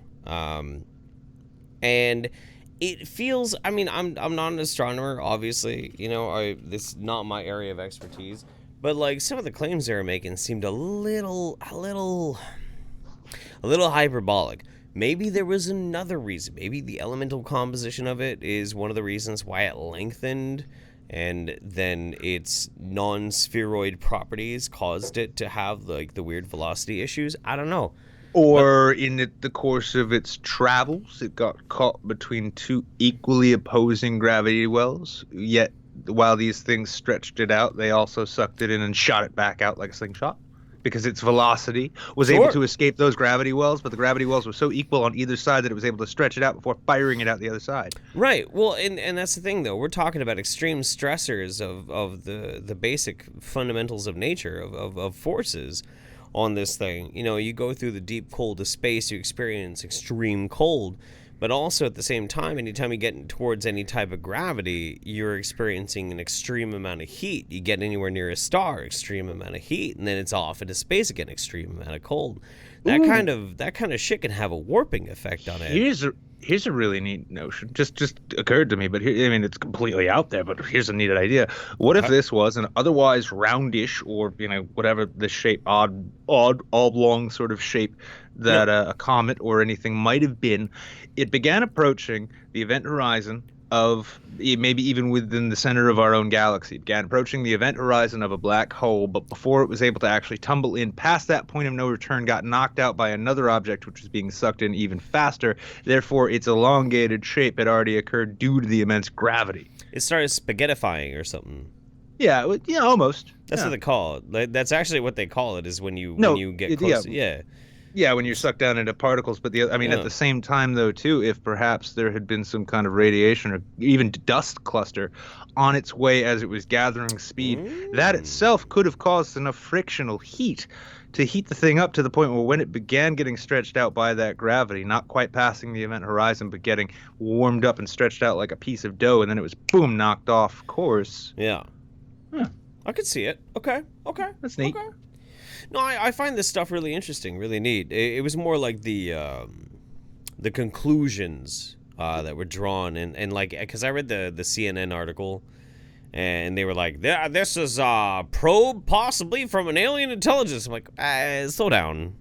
Well, that's what the name. The name of it is a Hawaiian word meaning scout who goes ahead to check enemy positions. Yeah, but Mars is not the planet. Mars isn't the god of war. It's just clever, interesting naming schemes. Like, I get it. It's fine.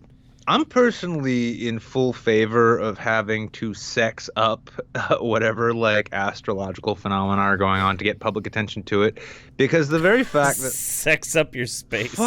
Honestly, sex up your space, because the sheer fact that there are more people who are aware of how many times Nicki Minaj has been on the Billboard Top 100 list than are aware of where it is all of these awesome like Windows 10 backgrounds come from. Hubble telescope. I'm okay with sexing up space and giving dumb theories so idiots will pay attention. Did you hear about the what is the name of it? There was like shit. Hang on, I gotta look this up. There's a new telescope they're making right now, like the Colossal Telescope. There was some competing ideas for different telescopes that they're gonna be making on Earth. And there was like the ridiculously large telescope. Is that the one that won? Ridiculous. Here's a little thing. Here's a little clue out there for you clickbait science communicators out there. Hey guys, You ever been with a girl who was so tight, felt like she was squeezing your member down into a little strand of spaghetti? Well, that's exactly what happens, but on a galactic level. Today we're talking about black holes. Okay, so See? originally there were two competing ideas: the overwhelmingly large telescope. This is true. No, this is true. It's like a Douglas Adams name, though. Right. I know. But this is supposed to be like a 100-meter wide telescope. But that one lost out to, and this is real, this is the one that we're building, the extremely large telescope. And they're building it right now. They're building it right now in Chile. I can almost hear Stephen Fry's narration in the future being like, many were in favor of the overwhelmingly large telescope. However, the extremely large telescope won out because people are too fond of being overwhelmed. Mm-hmm. That's too true. Too true. All right, so let's get some people in here, man. Yeah. Let's do this. So, yet again, if you guys would like to hang out with us a little bit, hop into the Discord link on the page right now. Hop into the waiting room in our Discord, and we are going to roll and start pulling some people in and just kicking it. And I'm gonna go have a quick piss myself and congratulate myself for shutting down Rob Lowe's IMDb page. Oh, well, that's good. Good for you. Good for What you. the fuck? There's another one coming. H. Greg. Nope. Oh no. Oh, yes. it's me. Oh, yes. Oh no. Oh, no. Oh, no. What's going on? Oh, no. What is this? What a disaster. Abort mission, launch escape pods. What's going on, H. Greg? How you doing, man? It's okay, honey. I'll be quick, said the asteroid to the black hole. Great. So recently, as Breadmaster, who's sitting in the waiting room, found out, I apparently got a certificate of appreciation from the Southern Poverty Law Center. Really? How? I honestly don't understand how. But apparently, my name is gonna go on a big old wall in Montgomery, Alabama. Well, what did they say? What is the thing that that ultimately like launched them into this idea? In recognition of your important contributions to the ongoing fight against hatred and intolerance in America. Wow. I don't think they've ever been to this Discord server. But have you yourself actually done anything that has like a No. progressive agenda? God no. That's strange. I honestly don't understand how they found out where I am. Did you ever work for any like political action Nope. groups or anything? Nope. Weird. That's really strange, man. That's really strange. So I've been at odds these days, and maybe you can like help me figure this out too. So I'm not a big fan of the Southern Poverty Law Center for obvious reasons. I helped make an edgy meme, and they labeled it as a hate crime. Not very happy about that. But at the same time, the SPLC, like they do actually do some good work. They do. As much as I don't really want to give them any credit, because they do label me a bigot for a stupid joke that I made a while back. They do actually do some great collating of data lately, and so I don't know how to feel about it. I really don't. Here's at the end of the day, the Southern Poverty Law Center, for all the good they've done, do not take any sort of criticism in any way. Multiple people have brought up the fact that, hey, you guys are just taking slightly edgy memes and classifying them as hate crimes. That's not cool. Yeah, no, and they've ignored all of that commentary. I wrote them a letter, and I was like, yo, look, I'm trying to show you how I'm trying to change a meme from a hate symbol into something different. So could I get your help with that? Never wrote me back. They never wrote me back. They didn't give a shit. They were like, along with that, they are also partnered with YouTube in regards to helping YouTube censor large channels on their platform. Many gun channels that I watch have been censored by the Southern Poverty Law Center because they deemed one or two portions of whatever content that they were posting completely irredeemable because they had firearms. Yeah, I can't get behind, and that's a good example of one of the reasons why I cannot. as much as they can be a really valuable resource for certain things, and they can, and it is a demonstrable fact that they actually can be a good resource for some certain things. I can never get behind their organization because they're just indiscriminate. They're indiscriminate. It makes sense when you think about it, though. We're talking about SPLC, right? Yeah. I mean, there's the whole controversy about all the millions of dollars that have flowed into the pockets of the senior administrators. It's been a cash cow for the people who are running it. It does exist on. Oh yeah. Oh no, there've been multiple stories about how, like, if you look up, like, just the CEO, like the chief officer's salaries there, loads and loads of fucking money for the amount of money they raise versus what it is they typically do with it. Right. It's obscene, and it's the sort of thing like when I hear you say that sort of things, I'm reminded of the union, right? I'm a unionist. I still am. I think that workers need to have organized voices so they can leverage their power in a given company against management who will unless they have some philanthropists running the place, they will exploit them, because that's what companies need to do. They need to exploit consumers, workers, everyone, to make a maximum buck. Sure. I love unionism. I can't support this union. In fact, the badge I'm wearing right here, this union itself, but it's a little prop for me. This fucking union, 32BJ, yes, blowjob. It's the security and groundskeepers union. They're based out of New York. The two senior people I was working under when I was working for them in Philadelphia had previously been brought up on federal racketeering charges. It's corruption through and through. And that's the nature of human institution, it seems. Okay, so but Greg, I'm still confused though. I'm hung up on this quite a bit. So you get this letter, and you've never done anything. Oh no! So I got a fairly lengthy letter describing by Toni Morrison, who is an author of a book that I do not know, telling me about how the Southern Poverty Law Center is the best thing since sliced bread, and I should give them. Okay, all right.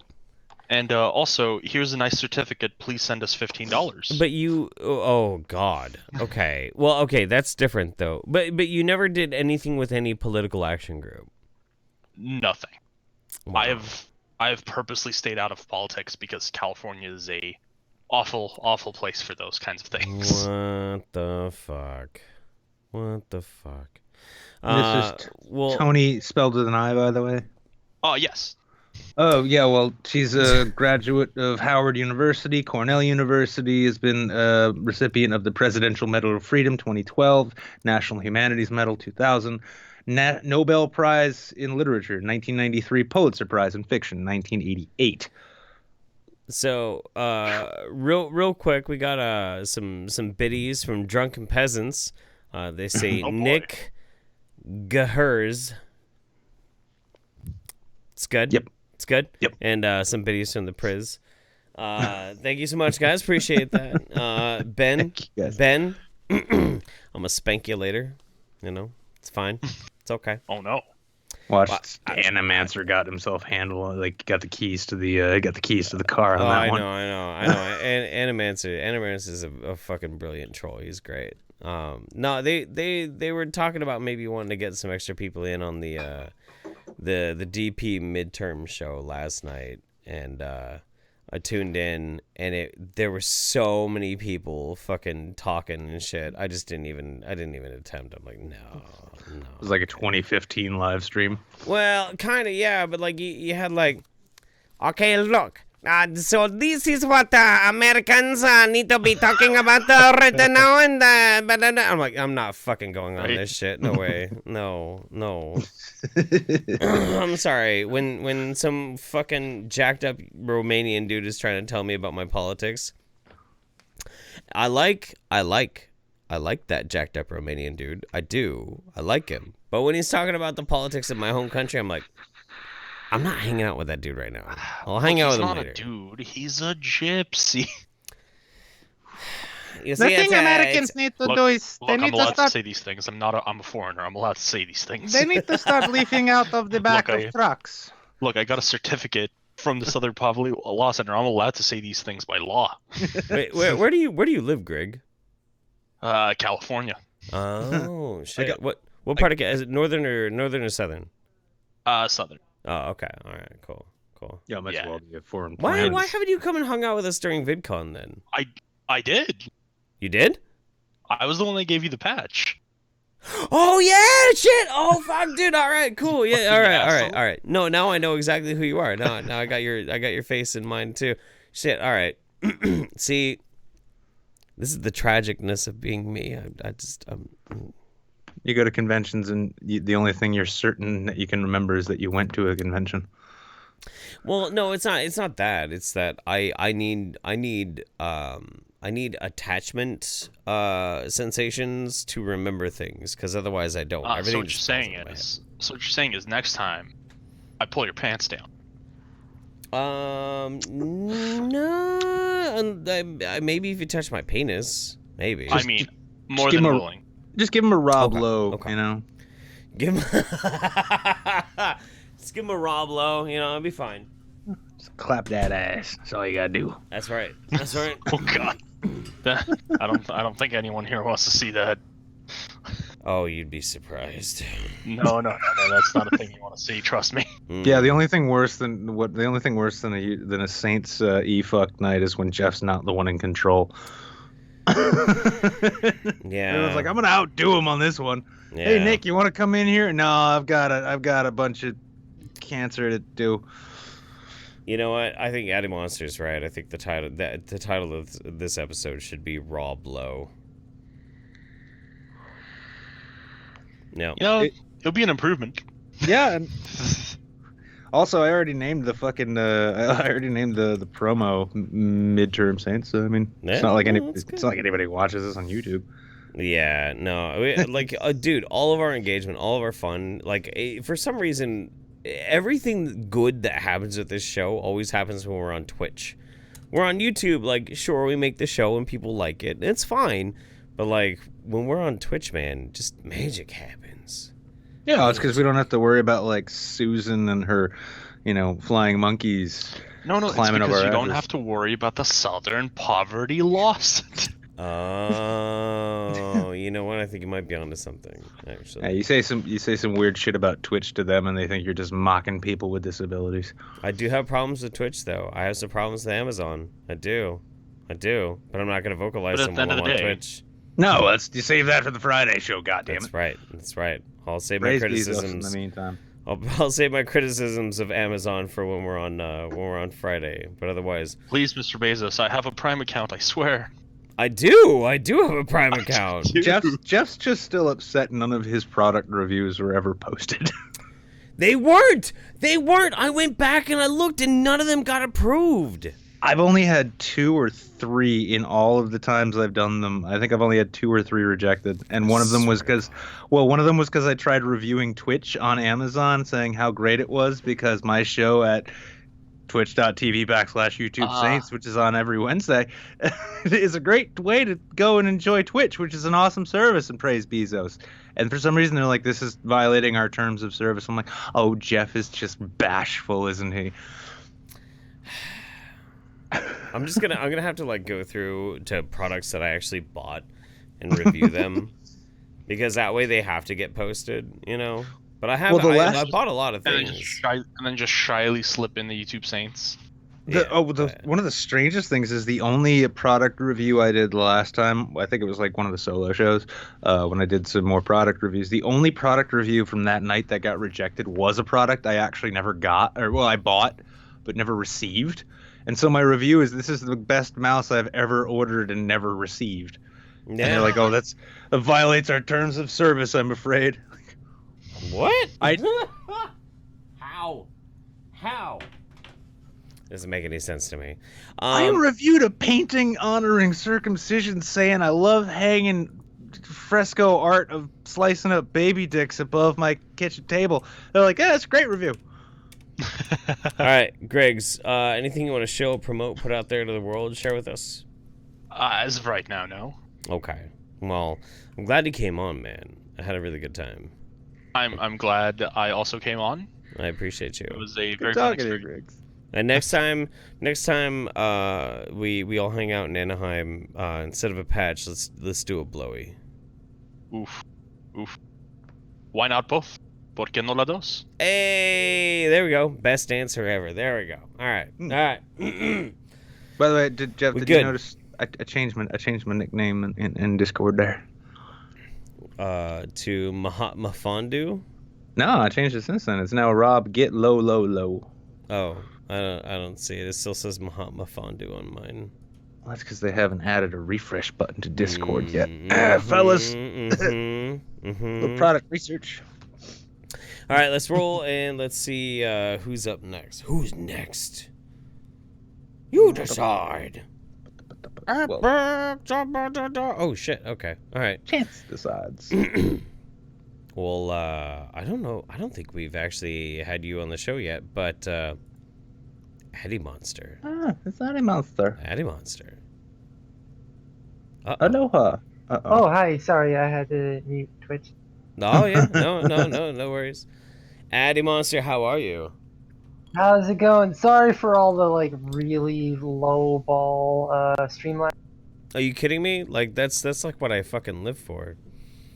My whole life is like a giant humorless void where I try and fill it up full of snippy quips and interesting tidbits, you know. So your humor is vastly beyond anything that I can actually sum it up from the depths of my pit of alcoholism and self-despair.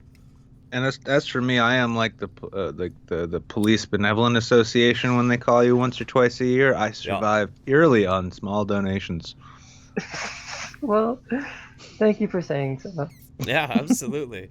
So how you doing? How you feeling tonight? I'm doing all right. I've been working a lot of like crazy double shifts and shit, but other than that, doing pretty good. Always look forward to the Wednesday. Yeah, glad to hear that. Us too. The Wednesday show is when we can actually kind of relax. There's not any pressure, you know. Like there's we could just chill. Yeah, it's also when there's no reason to actually go over any of the like serious or fucking like, you know, the news items everyone else is talking about. Yeah. We just go find weird shit like a 106-year-old lady having a birthday at Taco Bell. And it makes you smile. I'd rather talk about that than you know, we're all gonna die. Yeah, and like right now, like all the hot button issues are like red versus blue, right versus left, and it's like I got banned off Twitter because I said retard too many times, and I got my Facebook hacked, and then I couldn't get back into it, and I just kind of let it go because I got so tired of all the politics and the SJW versus anti-SJW and all this other, like, it's fun every now to like smack down somebody or whatever, but it just never goes anywhere. It's just like a circle jerk of stupidity on both sides. And it's a time suck too. It's a huge time suck, you know. I wish, like, I've had conversations with Mems over the past few months where I'm like, Mems, I'm gonna delete my Twitter. I don't want it. I don't want it anymore. I don't want it. And she's like, no, you have to have your Twitter because that's how you communicate with people. That's how you reach out and you get a lot of your information and things like that. Yeah, but it's fucking gross and it sucks and it's terrible. But for my job, I have to. But fuck, I hate it. I fucking hate it. It is so dog shit. Nothing on Twitter is reality. Nothing.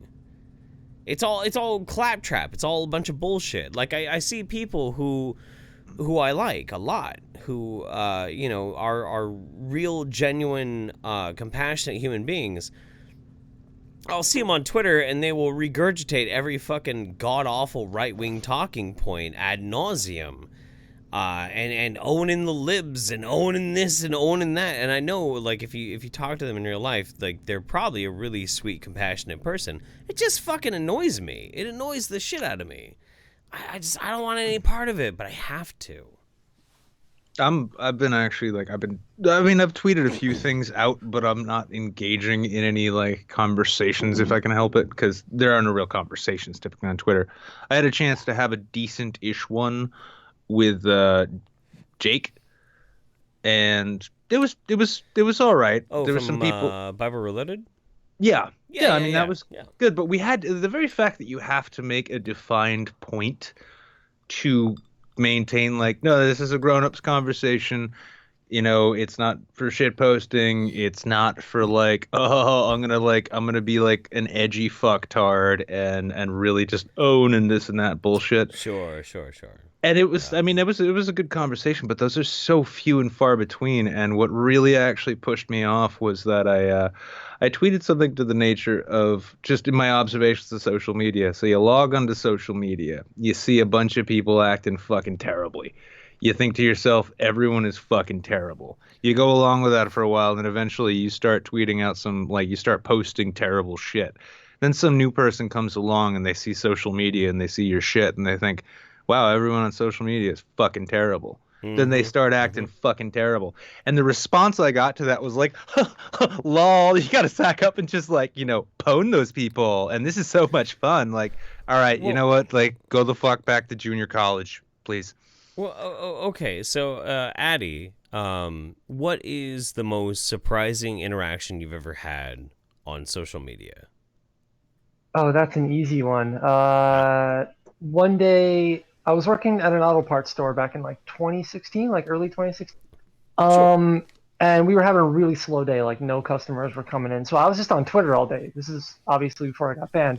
And Cat Black and I got into this long discussion about like being a trans woman. Like, I don't consider myself trans, but a lot of my friends like put me in that camp because like I like to dress up and generally I promote myself online as being female. I don't have pronouns. I don't care. Call me whatever you want. But Cat Black and I had this really nuanced conversation.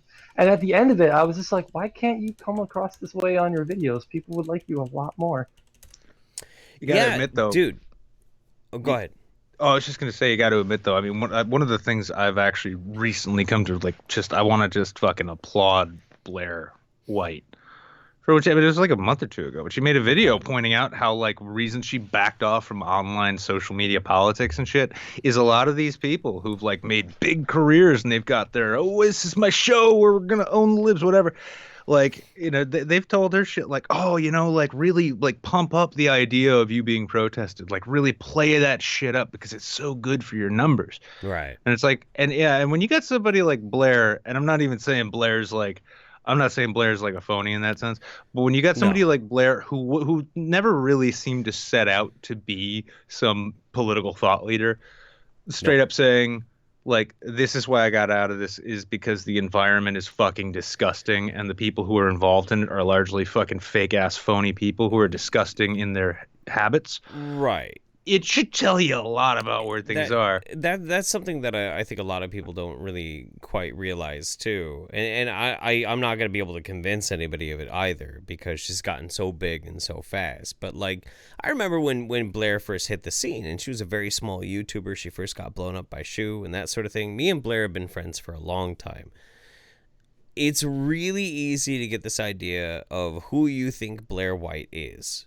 You don't actually know who Blair White is as a person. You just don't. And there's a reason for it. And a lot of it is because she kind of has to protect herself for obvious reasons, But yeah, her video talking about like the phonies and the fakes and shit like that. There is a real message there that unfortunately she can't really give the deets, but that message is actually really important. And like what you were saying, Addie, you have a conversation with Cat Black, and you wish Cat Black could articulate herself in this landscape as articulate, and I would imagine, correct me if I'm wrong, even keeled and open-minded.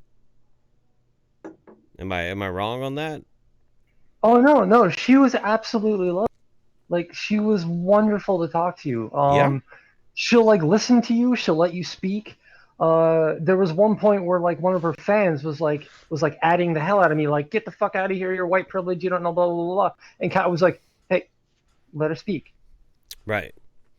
And so like I've had those experiences as well. I mean, just recently, the fucking just recently I had a whole whole sling of shit thrown my way because people thought I was conspiring with the evil Francesca Ramsey, because it was shown that I was I tweeted at her.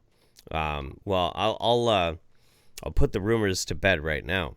It's true. I did tweet to Francesca Ramsey, and Franny tweeted back to me. And me and Franny have been DMing since then the whole fucking time. And what we talk about is none of your fucking business. Eat my shit. So but the thing is, like, if I'm gonna have a conversation with somebody, and be open-minded about that sort of thing, you can pretty much be guaranteed I'm only talking to that person because they are reasonable, because they are saying things that are chill. Doesn't mean that I've forgotten everything. Doesn't mean that I've forgotten all the ways and some people can screw you over. Doesn't mean that I'm not a guarded person. But yeah, you know, underneath this villain narrative that we painted so many people that we thought were our enemies, most of the time, and I would say this like legitimately, most of the time, the people that you think are your enemy, if you had a chance to sit down with them, are probably a lot more human than you're actually comfortable accepting. Just saying. Yeah. The worst thing you should at one point be able to honestly say in your opinion about somebody else who's got a difference of opinion is that they're fucking stupid. And that's only with people who genuinely believe the shit that they say. Those who go out and promote bullshit narratives just because they know it'll get them clicks and shit. You know, they side up, or they declare culture wars on this or that side, and they're going to fight for social justice. Right. They're going to fight for traditional classic values. Yeah, those people, if they're being disingenuous about it and they're doing it for their careers, that's a disingenuous media scumbag. But I mean, when you get somebody who just genuinely has like what you understand to be a fucking shitty idea, it's sometimes okay to just write them off as, in your opinion, they're fucking stupid. Right. Like, yeah, not there's nothing wrong with them. They're just fucking stupid. Just talking to somebody doesn't mean that you automatically agree with everything they have to say. I mean, Addie, you got to talk to Cat Black. I mean, have you adopted every single political opinion that Cat Black was putting out there? Oh, absolutely not. I think a lot of her ideas are absolute dog shit. Like, I can't get behind like 99% of what she says in her videos. Sure. But when you talk to her like person to person, at least in my experience over Twitter, she was so much more grounded. Like I was expecting going in, like, I just left a comment on like one of her tweets that she shared. Like, I like to debunk when people like spread out like narratives about cops just shooting people because of their skin color or whatever. Right. So I left like a random offhand comment being like, hey, you should check your sources, blah, blah, blah. And I left a link, and she added me being like, hey, can you expand upon, you know, like this or whatever? And I started giving my opinion on it. And she's so personable. Like, she will talk to you. She won't just block you because you have like a shitlord meme or whatever on your page. She'll spend some time with you. Yeah. It's like Lacey. She's a total sweetheart. I don't agree with her a lot of the time, but she's a good person. I genuinely believe Cat Black is a good person. Having met and hung out with, and I know Jeff's got even more to say about this than I do, but having met and hung out with and spoken with like Lacey Green, like I remember like when this whole shit started for me on YouTube, when I got in with the anti-SJW scene and shit, Lacey Green said a lot of shit that I thought was fucking stupid. Same. And I still think a lot of it was fucking stupid. But I can also say, having spent like a decent amount of time conversing with her and hanging out with her, like, she is one of the sweetest fucking people I've ever met. Like, I would actually choose to hang out with her over half of the anti-SJW scene any day, if for nothing more that when you're hanging out with her, like, there's no like you make a point not to fuck with politics, because what's the fucking point of spoiling an otherwise perfectly good time? Oh yeah, That's the thing. Like, if I ever got to meet you guys somewhere, like at a con or something, the last thing I would want to do is be like, hey, remember how like there was this drama on the internet around this like bill that got like, I don't want to talk politics with you. You know. Well, you know, moving on for politics. That's what the comment section is for. Sorry. Yeah. Can I ask you a question, Addie? Outside of like politics or anything like that, can you think of like what was like what do you think in the realm of social media was one of the coolest like non-political sort of experiences you've had? Like, have you ever gotten to actually like converse with or joke with somebody who at a big level of celebrity or something, someone whose work you really appreciated. Have you ever gotten any one of those moments? I'm kind of living one right now. That's No, I mean that. Like, okay. So I feel bad, Nick. I'm not a supporter on your Patreon right now, only because your tiers are funky for my income. my tears are my tears are salty, but no, they're they're really. I mean, like, listen, I come up with new versions of that shit like every other fucking day, because the weird thing about my Patreon is like, hey guys, here's a bunch of rewards, who wants them? And everyone's like, no, shut the fuck up, make more videos, please. That's all I give a fuck about. But yeah, no, like you two are, and I'm not just saying this to blow smoke up your ass or whatever. You guys are my favorite content creators on the internet. I genuinely believe in the things that you guys talk about, and like. And here I am trying to like psych myself into nuking everything and going back to an ordinary existence. It's gonna make it fucking difficult. This might get kind of like heavy and lame and fucking drama for. You speak your piece, man. But I found Jeff back in like 2015, I think. I think like his first Vaxxed or something got suggested to me for something, and I was in one of the deepest depressions of my life. Like I've had like suicidal fantasies, blah blah blah, whatever. That's a whole other thing. But I honestly thought I was done, and I just binge watched Jeff's channel, and then I started looking at the circle of people that like get suggested and that he has on his page, and I found you. And this is back when you still had like the devil avatar and all that.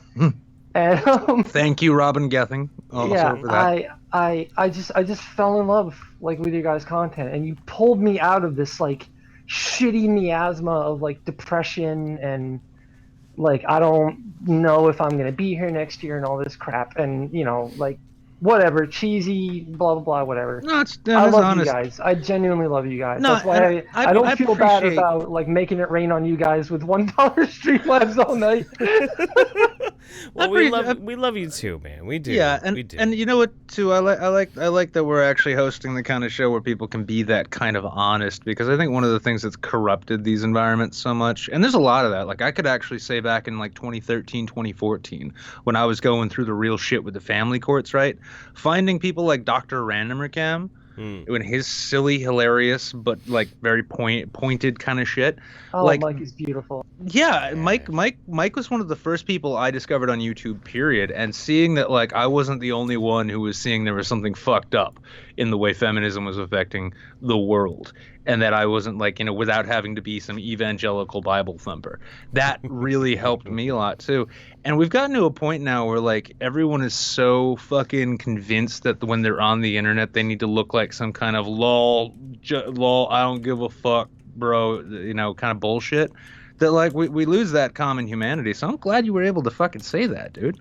No, I'm really glad to hear that. Yeah. Now, Absolutely. I just want to offer you this, because like I hate social media, but to give it one defense, if it was not for Twitter, I would have never had the chance to make jokes about Matt Smith while he was Doctor Who, along with with Captain Kirk, William Shatner, directed at Captain Mal Reynolds' Twitter account, making fun of Doctor Who because he was tweeting through Captain Reynolds' account, and Captain Kirk and I were making fun of him together. That is like a series of weird interactions that you can only have thanks to the social media platforms that we have now. That is beautiful. Well, all right. So, AddieMonster, anything you want to show, promote, put out there into the world?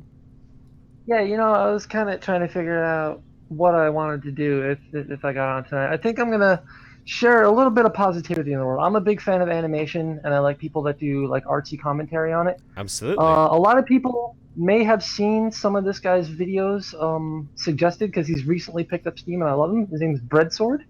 He does beautiful like feature-length breakdowns of like why this film was great, why this one failed.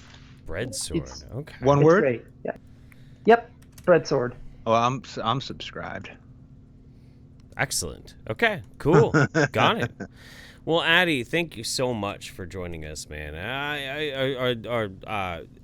In general, person, thank you so much, and you're a rock star. Seriously. Yeah, man. Seriously, guys, thank you. Honestly. Thank you too. Thank you Yeah, too. man. I'm glad you made it on. Yeah, and keep hanging out, and we'll talk again soon. All right. Alrighty, keep on trucking. All right. You're a peach. I love you. Bye bye. Oh Christ. All right. What was his? Oh Christ. What was his name? The guy he played Marty McFly's dad. What was the actor's name? I know. Crispin Glover. That's it. Sorry, Fuck, I'm always you forgetting. met him. What the fuck? Yeah, I know. Oh God, ladies and gentlemen, it is Focus Break Habeeb's birthday today. Oh. It is. Hello. It is Habeeb's birthday. All right, can we get some pinkies up in the goddamn chat for Focus Break Habeeb's birthday, please, please, please? I love this man. I love this man so much. He is very dear to my heart. Happy birthday to you. Happy birthday to you. Happy birthday, dear Habeeb. Happy birthday to you. Habeeb. How you doing, buddy? How are you? How are you? Not bad at all. Yeah. Like, you realize that you're getting old when you remember that it was your birthday at like 10 p.m. because a notification on your phone. You're like, oh. And it wasn't even one of my friends or anything. It was like an app, like the app that I order food from. Like, it's your birthday, treat yourself or something nice. And I'm like, oh wait. Oh, those tricky bastards at what is it, Grubhub? Wait, so how old did you turn this year? 37. 37. You're actually older than me. You look like you're fucking 10 years younger than me. God damn it. God, It's my inferior Arab genes. No, it's your fucking it's your you fuck. Dude, what is it with white people and looking so fucking old all the time? And then you get these Persians and Middle Easterns and then the Asians and everything. They look all fucking beautiful until they're in their 50s and shit. Me, I look like hot trash right now. You know what it is, Jeff. You need to dude. embrace. You need to embrace it because at this point, I'm like half tempted to dye all this shit white and just cosplay as Geralt for the rest of my life.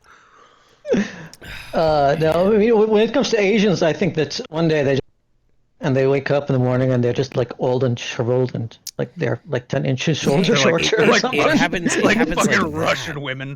It happens like that. Sometime in their like mid-50s. You know, you got an Asian person. They look like they're in their 20s the whole time, and they get into like mid-50s. And all of a sudden, they're like, Oba-chan, fucking 80-year-old, fucking, you know, just old, decrepit.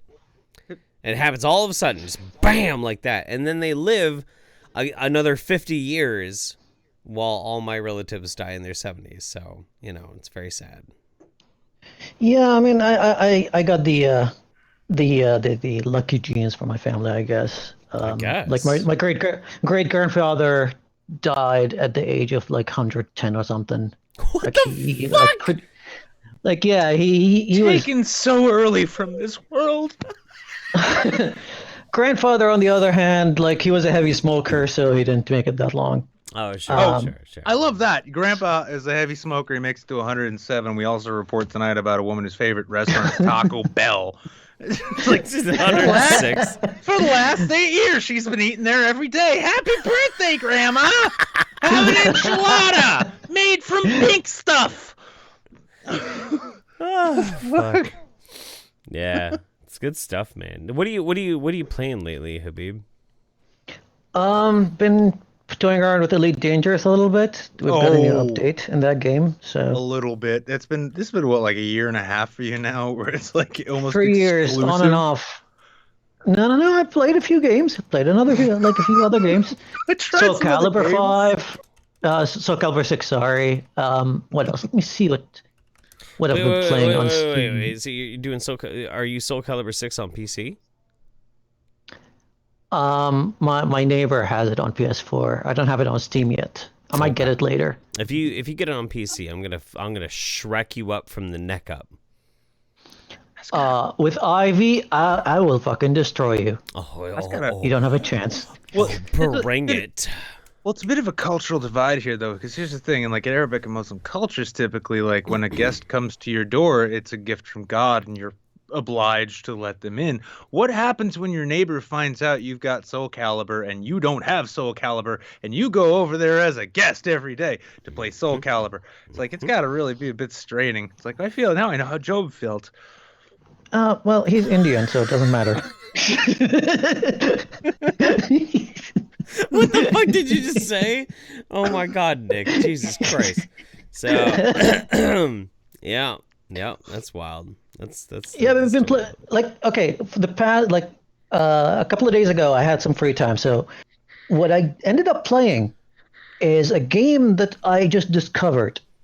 It's called Frankenstein Through the Eyes of the Monster. Do you know of it? No, I haven't heard of that. It's an FMV game from the early 90s or the mid 90s on Windows 3.1, starring Tim Curry as Dr. Frankenstein. Wow. And it's fucking he was having so much fun with the role. Like he would just snicker and laugh at the end of each line because it was just so silly and so cheesy. Wow. That's amazing. And also when Tim Curry laughs, you have to keep that on tape no matter what the context. Well, so this is reminding me of something too. Actually, real quick, I gotta say, I saw somebody in the chat named Toya D Sarcastic. Is that my girl Toya from over in the south? Because if it is, girl, I have a crush on a girl named Toya on Twitter. I do. But anyway, But speaking of horror games, so like old school horror games, do you guys remember Phantasmagoria? 1 and 2, yes, I played them when I was pretty young. Actually, they came with a bundle, like a CD-ROM and sound card bundle back in 1994. I think I got that bundle, and it had like Phantasmagoria 1 and 2, along with a couple of King's Quest games. And Sierra, old school Sierra games, dude. Old school Sierra games are the fucking best, man. Well, let me ask: when you guys played Police Quest, I think it was maybe 1, and you pull over that hot piece of ass who gives you the number, and then you go, "Did any of you call it?" Do you remember who it was? Oh, who was it? It was the chief's wife, and that was how you get game over. When I played that game, I couldn't really read that much English. So it's just like clicking random shit, and I don't know what's going on. Man. And then I get a game over, and I'm like, I don't know what I picked. The language barrier was a thing when I was pretty young. Just saying, man. Just saying.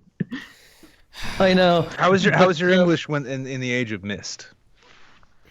No. With Myst, it was okay because I could understand a bit of spoken English, and because that was voice acted, I could piece together the sentences, and sometimes I get lost. I'm like, I don't know, but I know the gist of it, so I was fine. Well, wait, so I thought you learned English in school, like from an early age. When did you learn English? No. You start learning English in school at 7th grade, so it's not so early. Okay. And by then, because your English is fucking impeccable. Like I started learning in the 90s, way before I went to seventh grade. Okay. And it was because of the first Metal Gear game on the MSX, not the NES, and not the PlayStation 1, the MSX, and it was a story-driven game. It's all in text, and it was so good. And I was like, no, I was determined to beat it. So I picked up one of those. It wasn't really a dictionary. It was like, it's like a word book, like a phrase book, and it's translating everything and I just kept translating word by word and just like trying to read them. And I'm like, they don't really make much sense when you translate it word by word in Arabic, but because the sentence structure is not the same. But I understood the game, and that just started it all. Are you saying that video games helped you multiculturalize into another type of language? Yes, a Japanese game helped me multiculturalize to learn English. Yes! Globalism, bitch! Globalism! Big Big Boss taught you, like, set you on the course to learn how to call people faggots down the line on Twitter. Good. Pretty much. Some good shit, man. That's good stuff. I love it. No, I think the thing that's helped me, I mean, people go like, yeah, your English is pretty good. I'm like, it used to be kind of crap until I moved to Canada back in 2003, and then you understand the nuances of the language. Like before that, before I went there, I would go to a restaurant and be like, if it's like an English-speaking country, I'd be like, hey, give me this and give me that and give it to me now. Right. And people are like, why is this guy so rude? And I'm like, because that's how we do in Arabic. Like, we would just say it's this in the same sentence structure, and it's still considered nice. Right. Like, the niceties and the little nuance is completely different. It's all about gestures in Arabic, not about words. So, yeah, that was a learning experience. Like, I would just talk to people, and they just give me a weird look, like, why is he so rude? And I'm like, I'm not rude. What are you talking about? Well, okay. So what are you doing next? Like, are you still pursuing like the cooking? The New Orleans thing too. Right now I'm working on a food vlog of some sort. I remember that. Yeah, you were telling me you were gonna start doing a food blog, for sure. Yeah, I had a couple of tours I contacted. One of them is still sort of like I don't know what he was waiting for, because he wants to do a pre-opening event, and I'm like, yeah, I'm gonna join, but he keeps delaying it in time and time again. And the other guy just ghosted me. Really? No, it's not Shrek. It's all the other guy just ghosted me out of nowhere, and I'm just like, well, what the fuck. Fucking Italians. I've been thinking about a couple of things for a while, and one of the things that I think I want to do is your food blog launched? Not yet. Okay. I want to shoot a pilot first. Okay. I want to shoot a pilot first. As soon as you have it launched, you hit me up immediately with the recipe, right? And I want to make a video about debunking like things about food science. And when I do it, I want to record talking about debunking food science while I'm also preparing a meal. But I want to prepare a meal according to your recipe. And I'll do like a food blog style thing while I'm talking about the pseudoscience of this. And then when I'm sitting down with the actual meal, I'll shout out your food blog because you're the thing that helped me make this food. But also while I'm like debunking some food. Yeah, dude, I think that'd be fun. I think that'd be cool. And I'll offer you this, because I've been dragging my ass on doing it because I don't have the equipment to do it right. But I've been wanting to do a cooking channel inspired by Food Wishes, who, if you guys aren't already aware, that guy's got a great channel. But I would love it if I took Habeeb's recipes and I could just lay my own self-aggrandizing arrogance over it, and I could just call it Nick does it. I could just call it Nick Does It Better. And I'll take your recipe. You wish. I'll improve on it. And then the whole thing is the final judgment is like, all right, here are the tweaks I made to it. Habeeb, go ahead and give it a try. And he's like, well, I got to admit, he's right again. Well, okay. Here's a few tips. Okay. Pick the right kinds of tomatoes. Don't just choose a couple of types of spices. Always just mix them up in a little cup, like a shot glass, and then taste the mix before you actually season your food. Because sometimes you mess it up. Yeah. I always do that in my mixing bowls. That's how I know if Spice Kit works. Also, okay. Never go with one kind of tomatoes. Never go with one kind of onions. Always mix. No. Green onions with white, red onions with green sometimes works. So. Oh, and never throw out your fucking green onion bulbs, ever. No, they will regrow. It's pointless to throw them out. Yeah, they will regrow as many times as they can remain a bulb. I feel like there's kind of like a cultural divide too. Like here in America, we have a variety of peppers, but over in like the Middle East, there's a variety of tomatoes.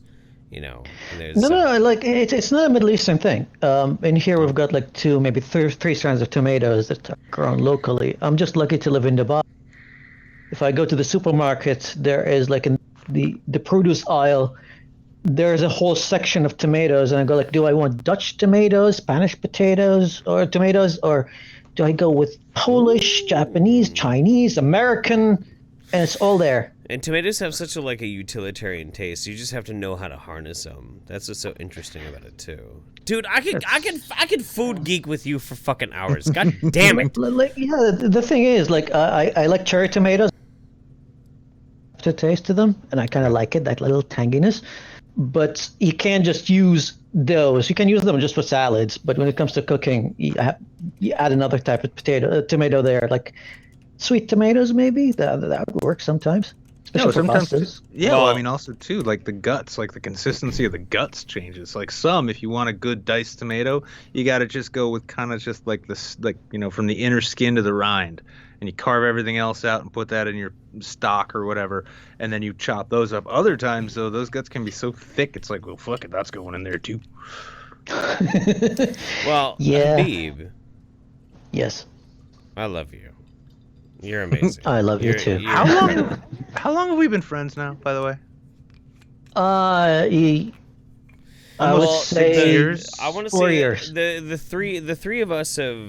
I think I've been friends with Habeeb for about 3 years, and you guys have probably been friends for a little bit longer, so probably 4 years or so. I think it was 2014 when we first met.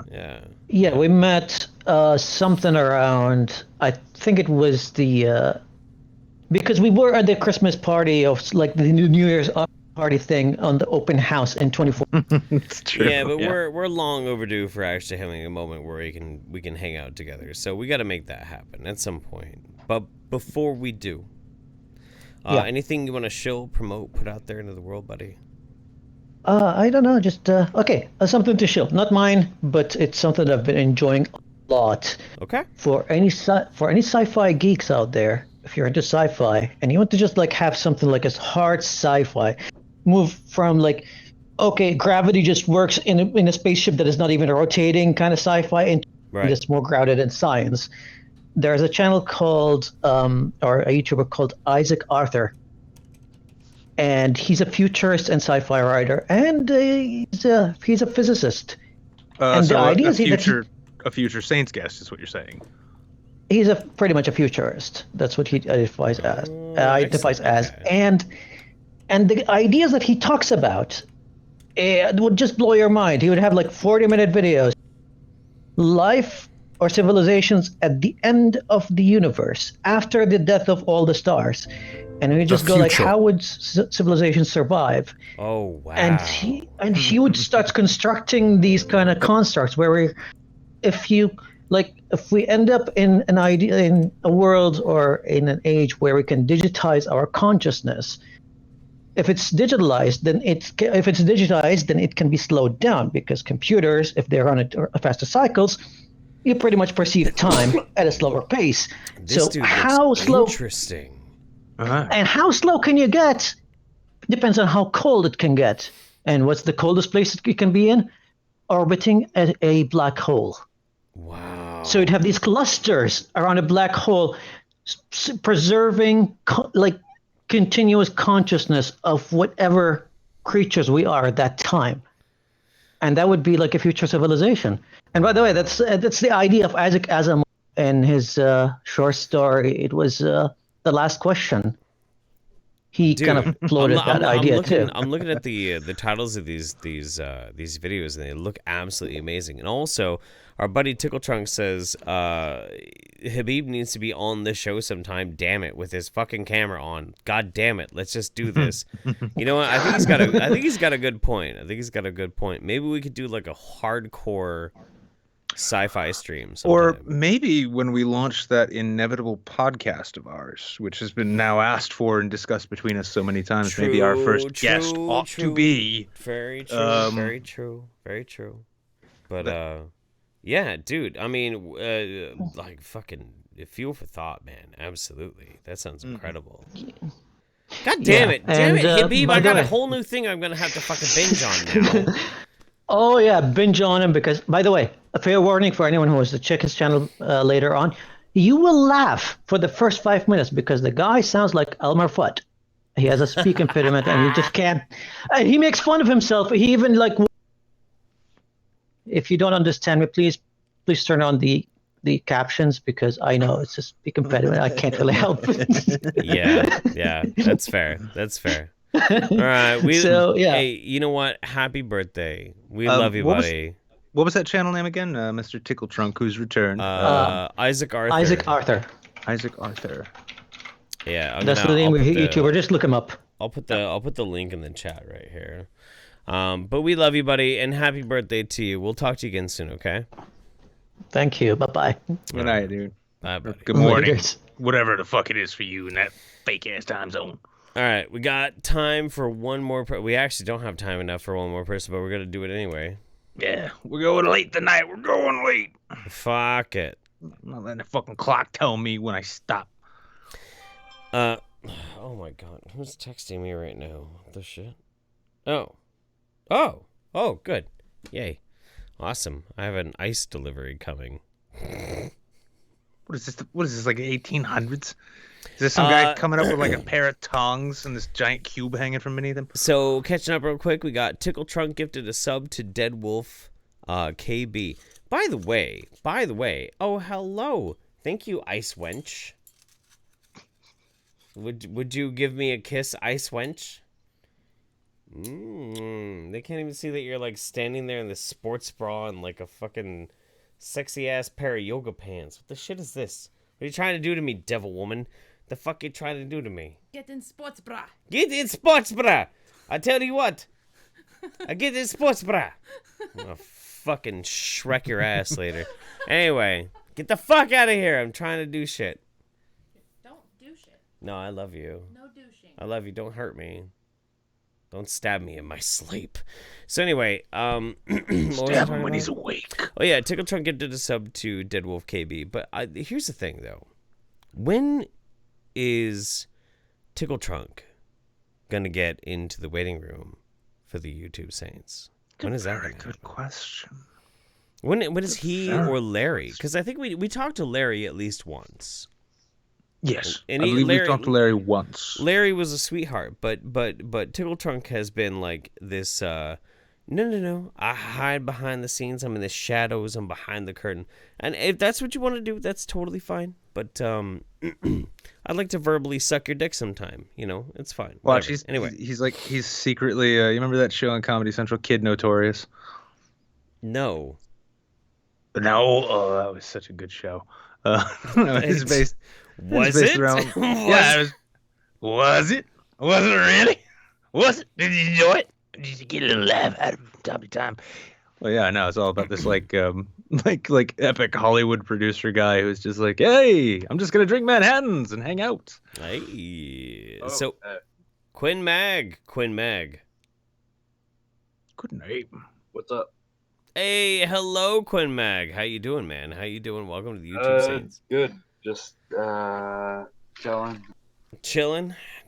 Well. So how's your week been? What have you been up to this week? It's pretty good. I'm been. That's basically it. Just working. And So stuff working. Like that. Well, what do you do for work, man? I'm currently on my auto mechanic. Really?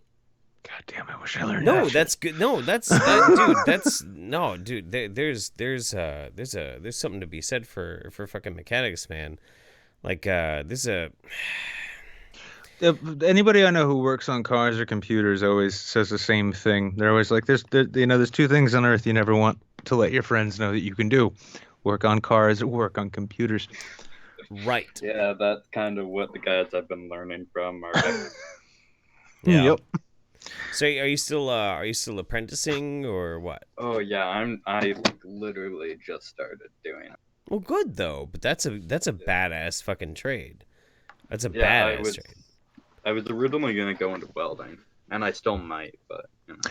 Welding is the kind of thing, though. I mean, well, I guess both of them, but welding is the kind of thing like you could, in theory, sort of learn on the side a bit easier than actual like mechanics, because mechanics is it's engineering effectively. It's figuring out like how does this complex machine work. And welding is, I mean, I've known people who've like learned welding arts just so they can make metallurgic art, right? And they do it on the side, right? Yeah. Well, so my big thing too is Like I've known a lot of welders, I've known a lot of mechanics, and like what Nick says is true. You know, if you proclaim yourself as a mechanic, somebody's automatically going to want to like tap into your knowledge. But if you're also a welder too, that's like this specialized, like the trade skills these days in this country are not celebrated, but they fucking should be. The good thing is though, they pay really, really well. They do. So long as you know where to work, that is. Well, they pay really well because it's a kind of job that is not an easy trade necessarily to get into. It's a job that has its own rules outside of the regular boundaries of jobs. If you get a job in an office block starting out doing like customer service, you know, we have various routes for job improvement, this, that, and the other thing. But trade jobs don't teach you bullshit. They teach you skills. They teach you how to do shit. Like it's useful. It's real fucking work. It's real work. You know. Yeah, and if you got an aptitude for like, I mean, this is kind of like my brother, for instance. He's an electrician. He's got an aptitude for mechanics and shit. Like he builds rat rods, rebuilds motorcycles, that kind of thing for fun. Right. I compare myself to him. It's like, oh well, those are his skills. What are your skills? Like I'm a writer. Oh, so you can make the English language work in slightly pretty ways. Like, yeah. I kind of wish we'd traded. Yeah. There's a reason I've owned 15 cars in my life.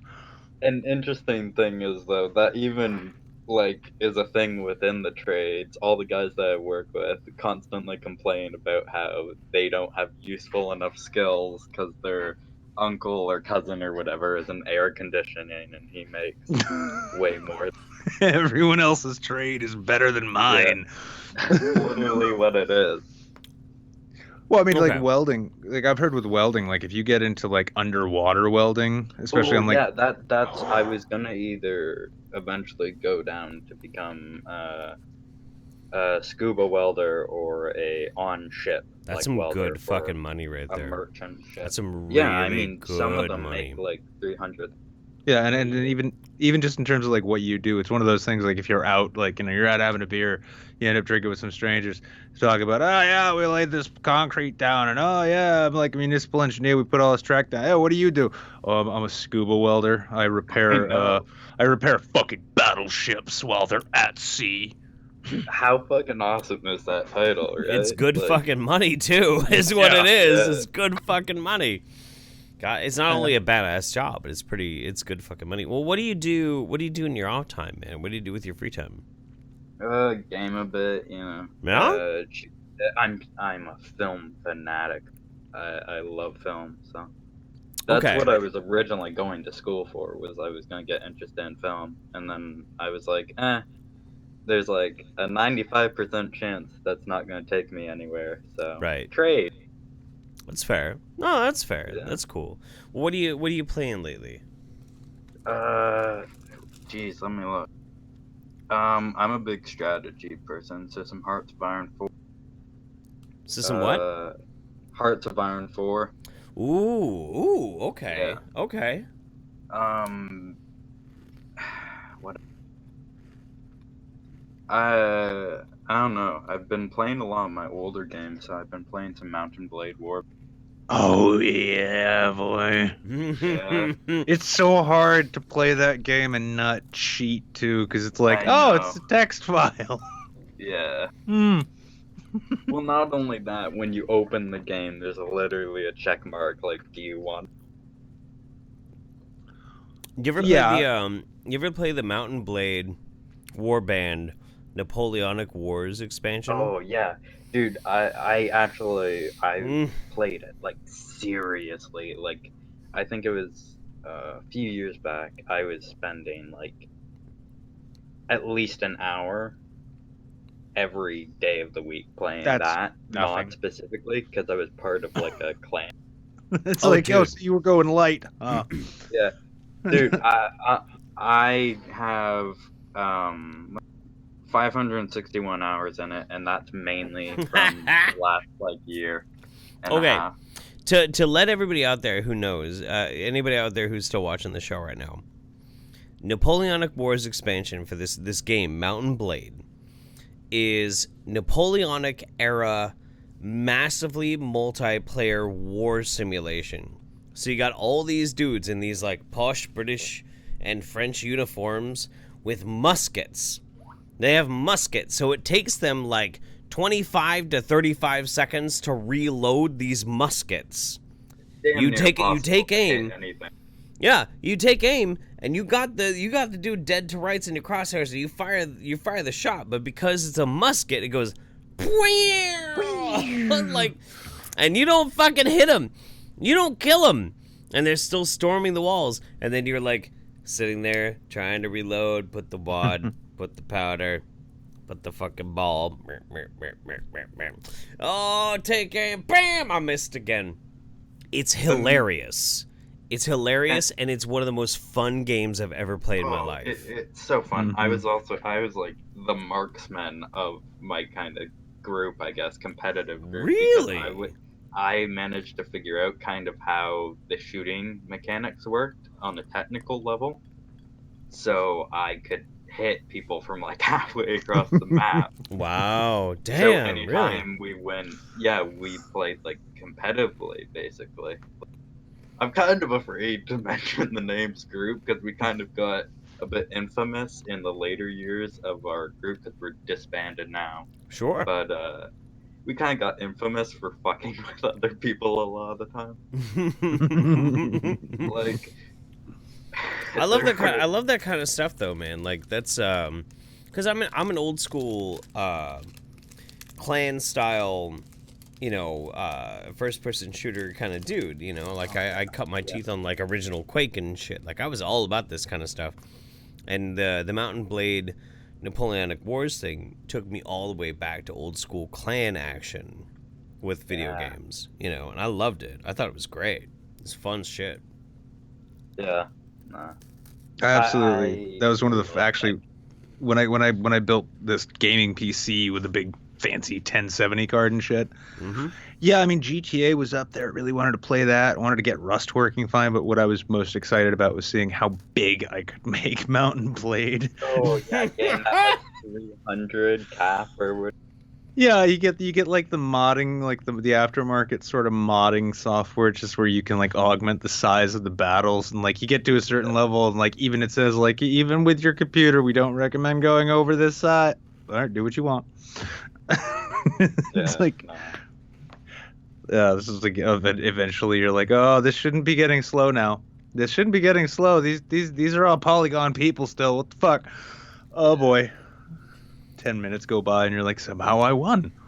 Well, isn't that fancy? We still got to figure out. we got to figure out a community game. We do. We have to figure out a community game. I've been thinking about this I would say. Oh yeah, Mountain Blade, except you have to pay for the actual servers. Mm. But it'd be fun to do like a siege back and forth once a week or something. I mean, that could be kind of cool. The thing is that like a community like the Saints needs to have a certain type of permanence. It doesn't have to be a permanent permanence, but there has to be like a sense of communal building up of something. Yeah. Like the way Ark was. I mean, Ark would be great, but a lot of people don't have Ark, which is why I've never suggested it. You know, Ark would be great. I almost want to say Rust, but the last time we did a Saints Rust server, that one fucking guy pissed me off so fucking bad. Well, not just that. I mean, that game's like PUBG these days. It's like, you know, you might as well be like, you might as well call it the Mueller investigation, because if you're looking for the hackers, that's where you're gonna find them. I mean, I like the idea of doing like a Saints Minecraft server. I love that idea. I'll even buy this piece of shit a fucking Minecraft account for it. Yeah. Oh, they were free. Thought they were free. No, they're not fucking free. You gotta buy Minecraft. What the fuck? We could go do WoW. How about no? You know what I wish we could do? You know what I wish we could do? You know, okay. FocusBreak. Maybe Quinn. So, did you ever play Warhammer Online? I don't think think so. I did buy all the old Warhammer 40K games. Warhammer Online. Warhammer Online was basically like if you took the idea of the siege from the old Battlefield games, but throw it into like World of Warcraft. It was just the most dope fucking PvP experience ever. What a great fucking game. But it collapsed. Sounds amazing. I love how well Habeeb just offered. He's like Minesweeper. We all have Minesweeper. You know what, Habeeb? We take back the happy birthday. Unhappy birthday to you, Habeeb. That joke. No, unacceptable. Saying RuneScape. You know what? I get it. I got it. I'm gonna take some money. I'm gonna buy a parcel on Second Life, and we're all gonna role play and fuck each other. Yeah. So like we'll finally get Daniel from Second Life on this show, just not in the way we wanted. Jesus. Do you speak English? Yes, I speak fucking. Okay, do you speak English though? I don't know. We'll figure it out. We'll do some community gaming here pretty soon. But Quinn, anything you want to show, promote, put out there into the world, man? You know what? It's actually it's not very well known. It's on Steam. It's just a free game, but it's small. It's not like a big game or anything, but I like to put it on in the background while I'm doing something and just like play it. It's just called Endless Sky. It's actually kind of fun to play. You get lost in it pretty easily. Actually, Endless it's free. Sky.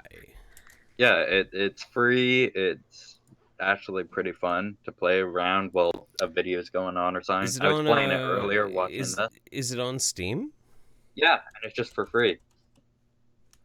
Endless Sky. Okay. It's my favorite price. That is my favorite price. Yeah. And it's not like free to play or anything. It's actually just free. They just put it up, and it was this cool game the guy made. Cool. Yeah. Dude, that sounds fun. Awesome. Yeah. Well, cool, man. I'm glad you stopped in, man. Yeah. Wild stuff. Wild stuff at the end of the night of a crazy ass experience where Nick did not necessarily make it to the House of Representatives, but we're pulling for him. No. The House of Representatives didn't get to have me. That's right. They are missing out on this delicious sexiness. Fucking voters. What do they know? So anyway, that's my slogan for the next campaign. I know. Yeah. Well, Quinn, thank you so much, man. We'll see you again soon, thanks. all right? All right, yeah, see you. See you, homie. Cheers, buddy. All right, AddieMonster says, because Anna asked and because I love you guys, take my Monopoly money and please stay lovely. And also, Toya followed us. Hi, Toya. How you doing? Sorry. Just got a crush. I do have a crush. Don't tell him I told you. Toya's really cute. She's really cute. She's really pretty. I can't help it. Man. I have you not noticed yet that I have a thing for the darker skinned ladies. I just do. I melt. When I heard Toya, I didn't assume. I guess it's part of the difference between us. I melt, man. You take if you take a 7 of the Nubian variety versus a 10 of the Caucasoid variety, I will go for the Nubian variety every time.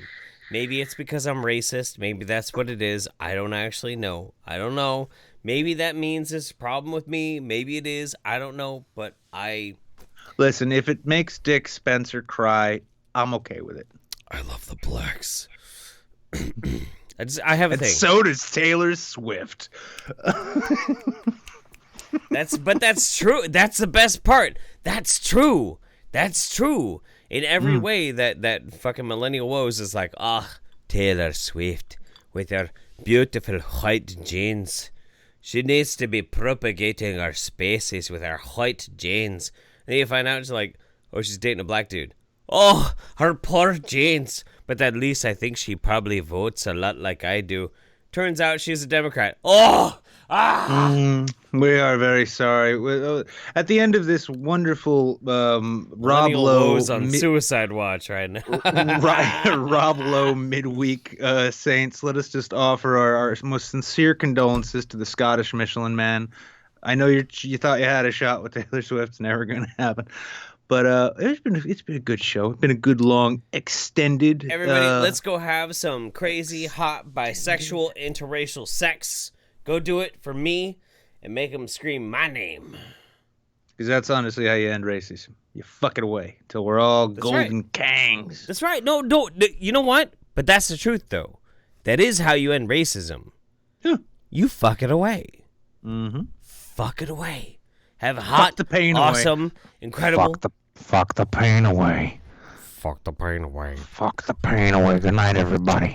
Fuck the pain away. I don't have the music queued up. Keep going. Keep going. I'm Keep just going. gonna keep saying fuck the pain away. Keep going. Those pretty. I'm not going there. Keep going. Keep going. Oh no! I'm not gonna rip off the entire bit from because that's like no. Only Mike can do that. And I wouldn't dare dream of talking about the sexy Indian children. Are we supposed to like we're supposed to segue into something like I didn't think so. I thought we were just gonna end the show. We'll just. It's gonna be like the end of The Sopranos. Yeah. See, that's how you do that. That's how we do that. That's how we do. No, I mean, the last thing we get, good extra time. Last thing we need to do is really drag it out with like more fake comedy. You know? No, like okay. So some people were mad at us because we did that last week, and they were like, guys. Why were they mad? Well, they were mad because they were like, obviously, guys, this is not the end of the show. And you guys are pretending like this is the end of the show, but actually the end of the show was like during the credits. And I'm like, no, that's not what we were talking about. Like, we ended the show. It was over. Yeah, the show was fucking. I'm sorry, like, you know, this is why I fucking hate the MCU, is they've just set all these fucked up expectations in people's heads, thinking that they should get more than they actually deserve. Fuck you, James Gunn. Well, I don't know, man. Like, okay. You set societal expectations a little bit too high, I think, sometimes. I do. Me? I really do. No, yeah, I think you do. I think you set it a little bit too high, and you don't realize that ultimately everything's going to be okay. It's going to be fine. It's going to be fine. You just have to, like, let this whole thing go. I know, it's called extinction. It's bound to happen eventually. So yeah, eventually everything's gonna go back to zero, and it'll be fine. Are you just ready for like Citizen Z to like reign in the apocalypse or something? Or like, motherfucker, my black pill is so black it sucks the light out the room. Ooh, oh my god. That's right.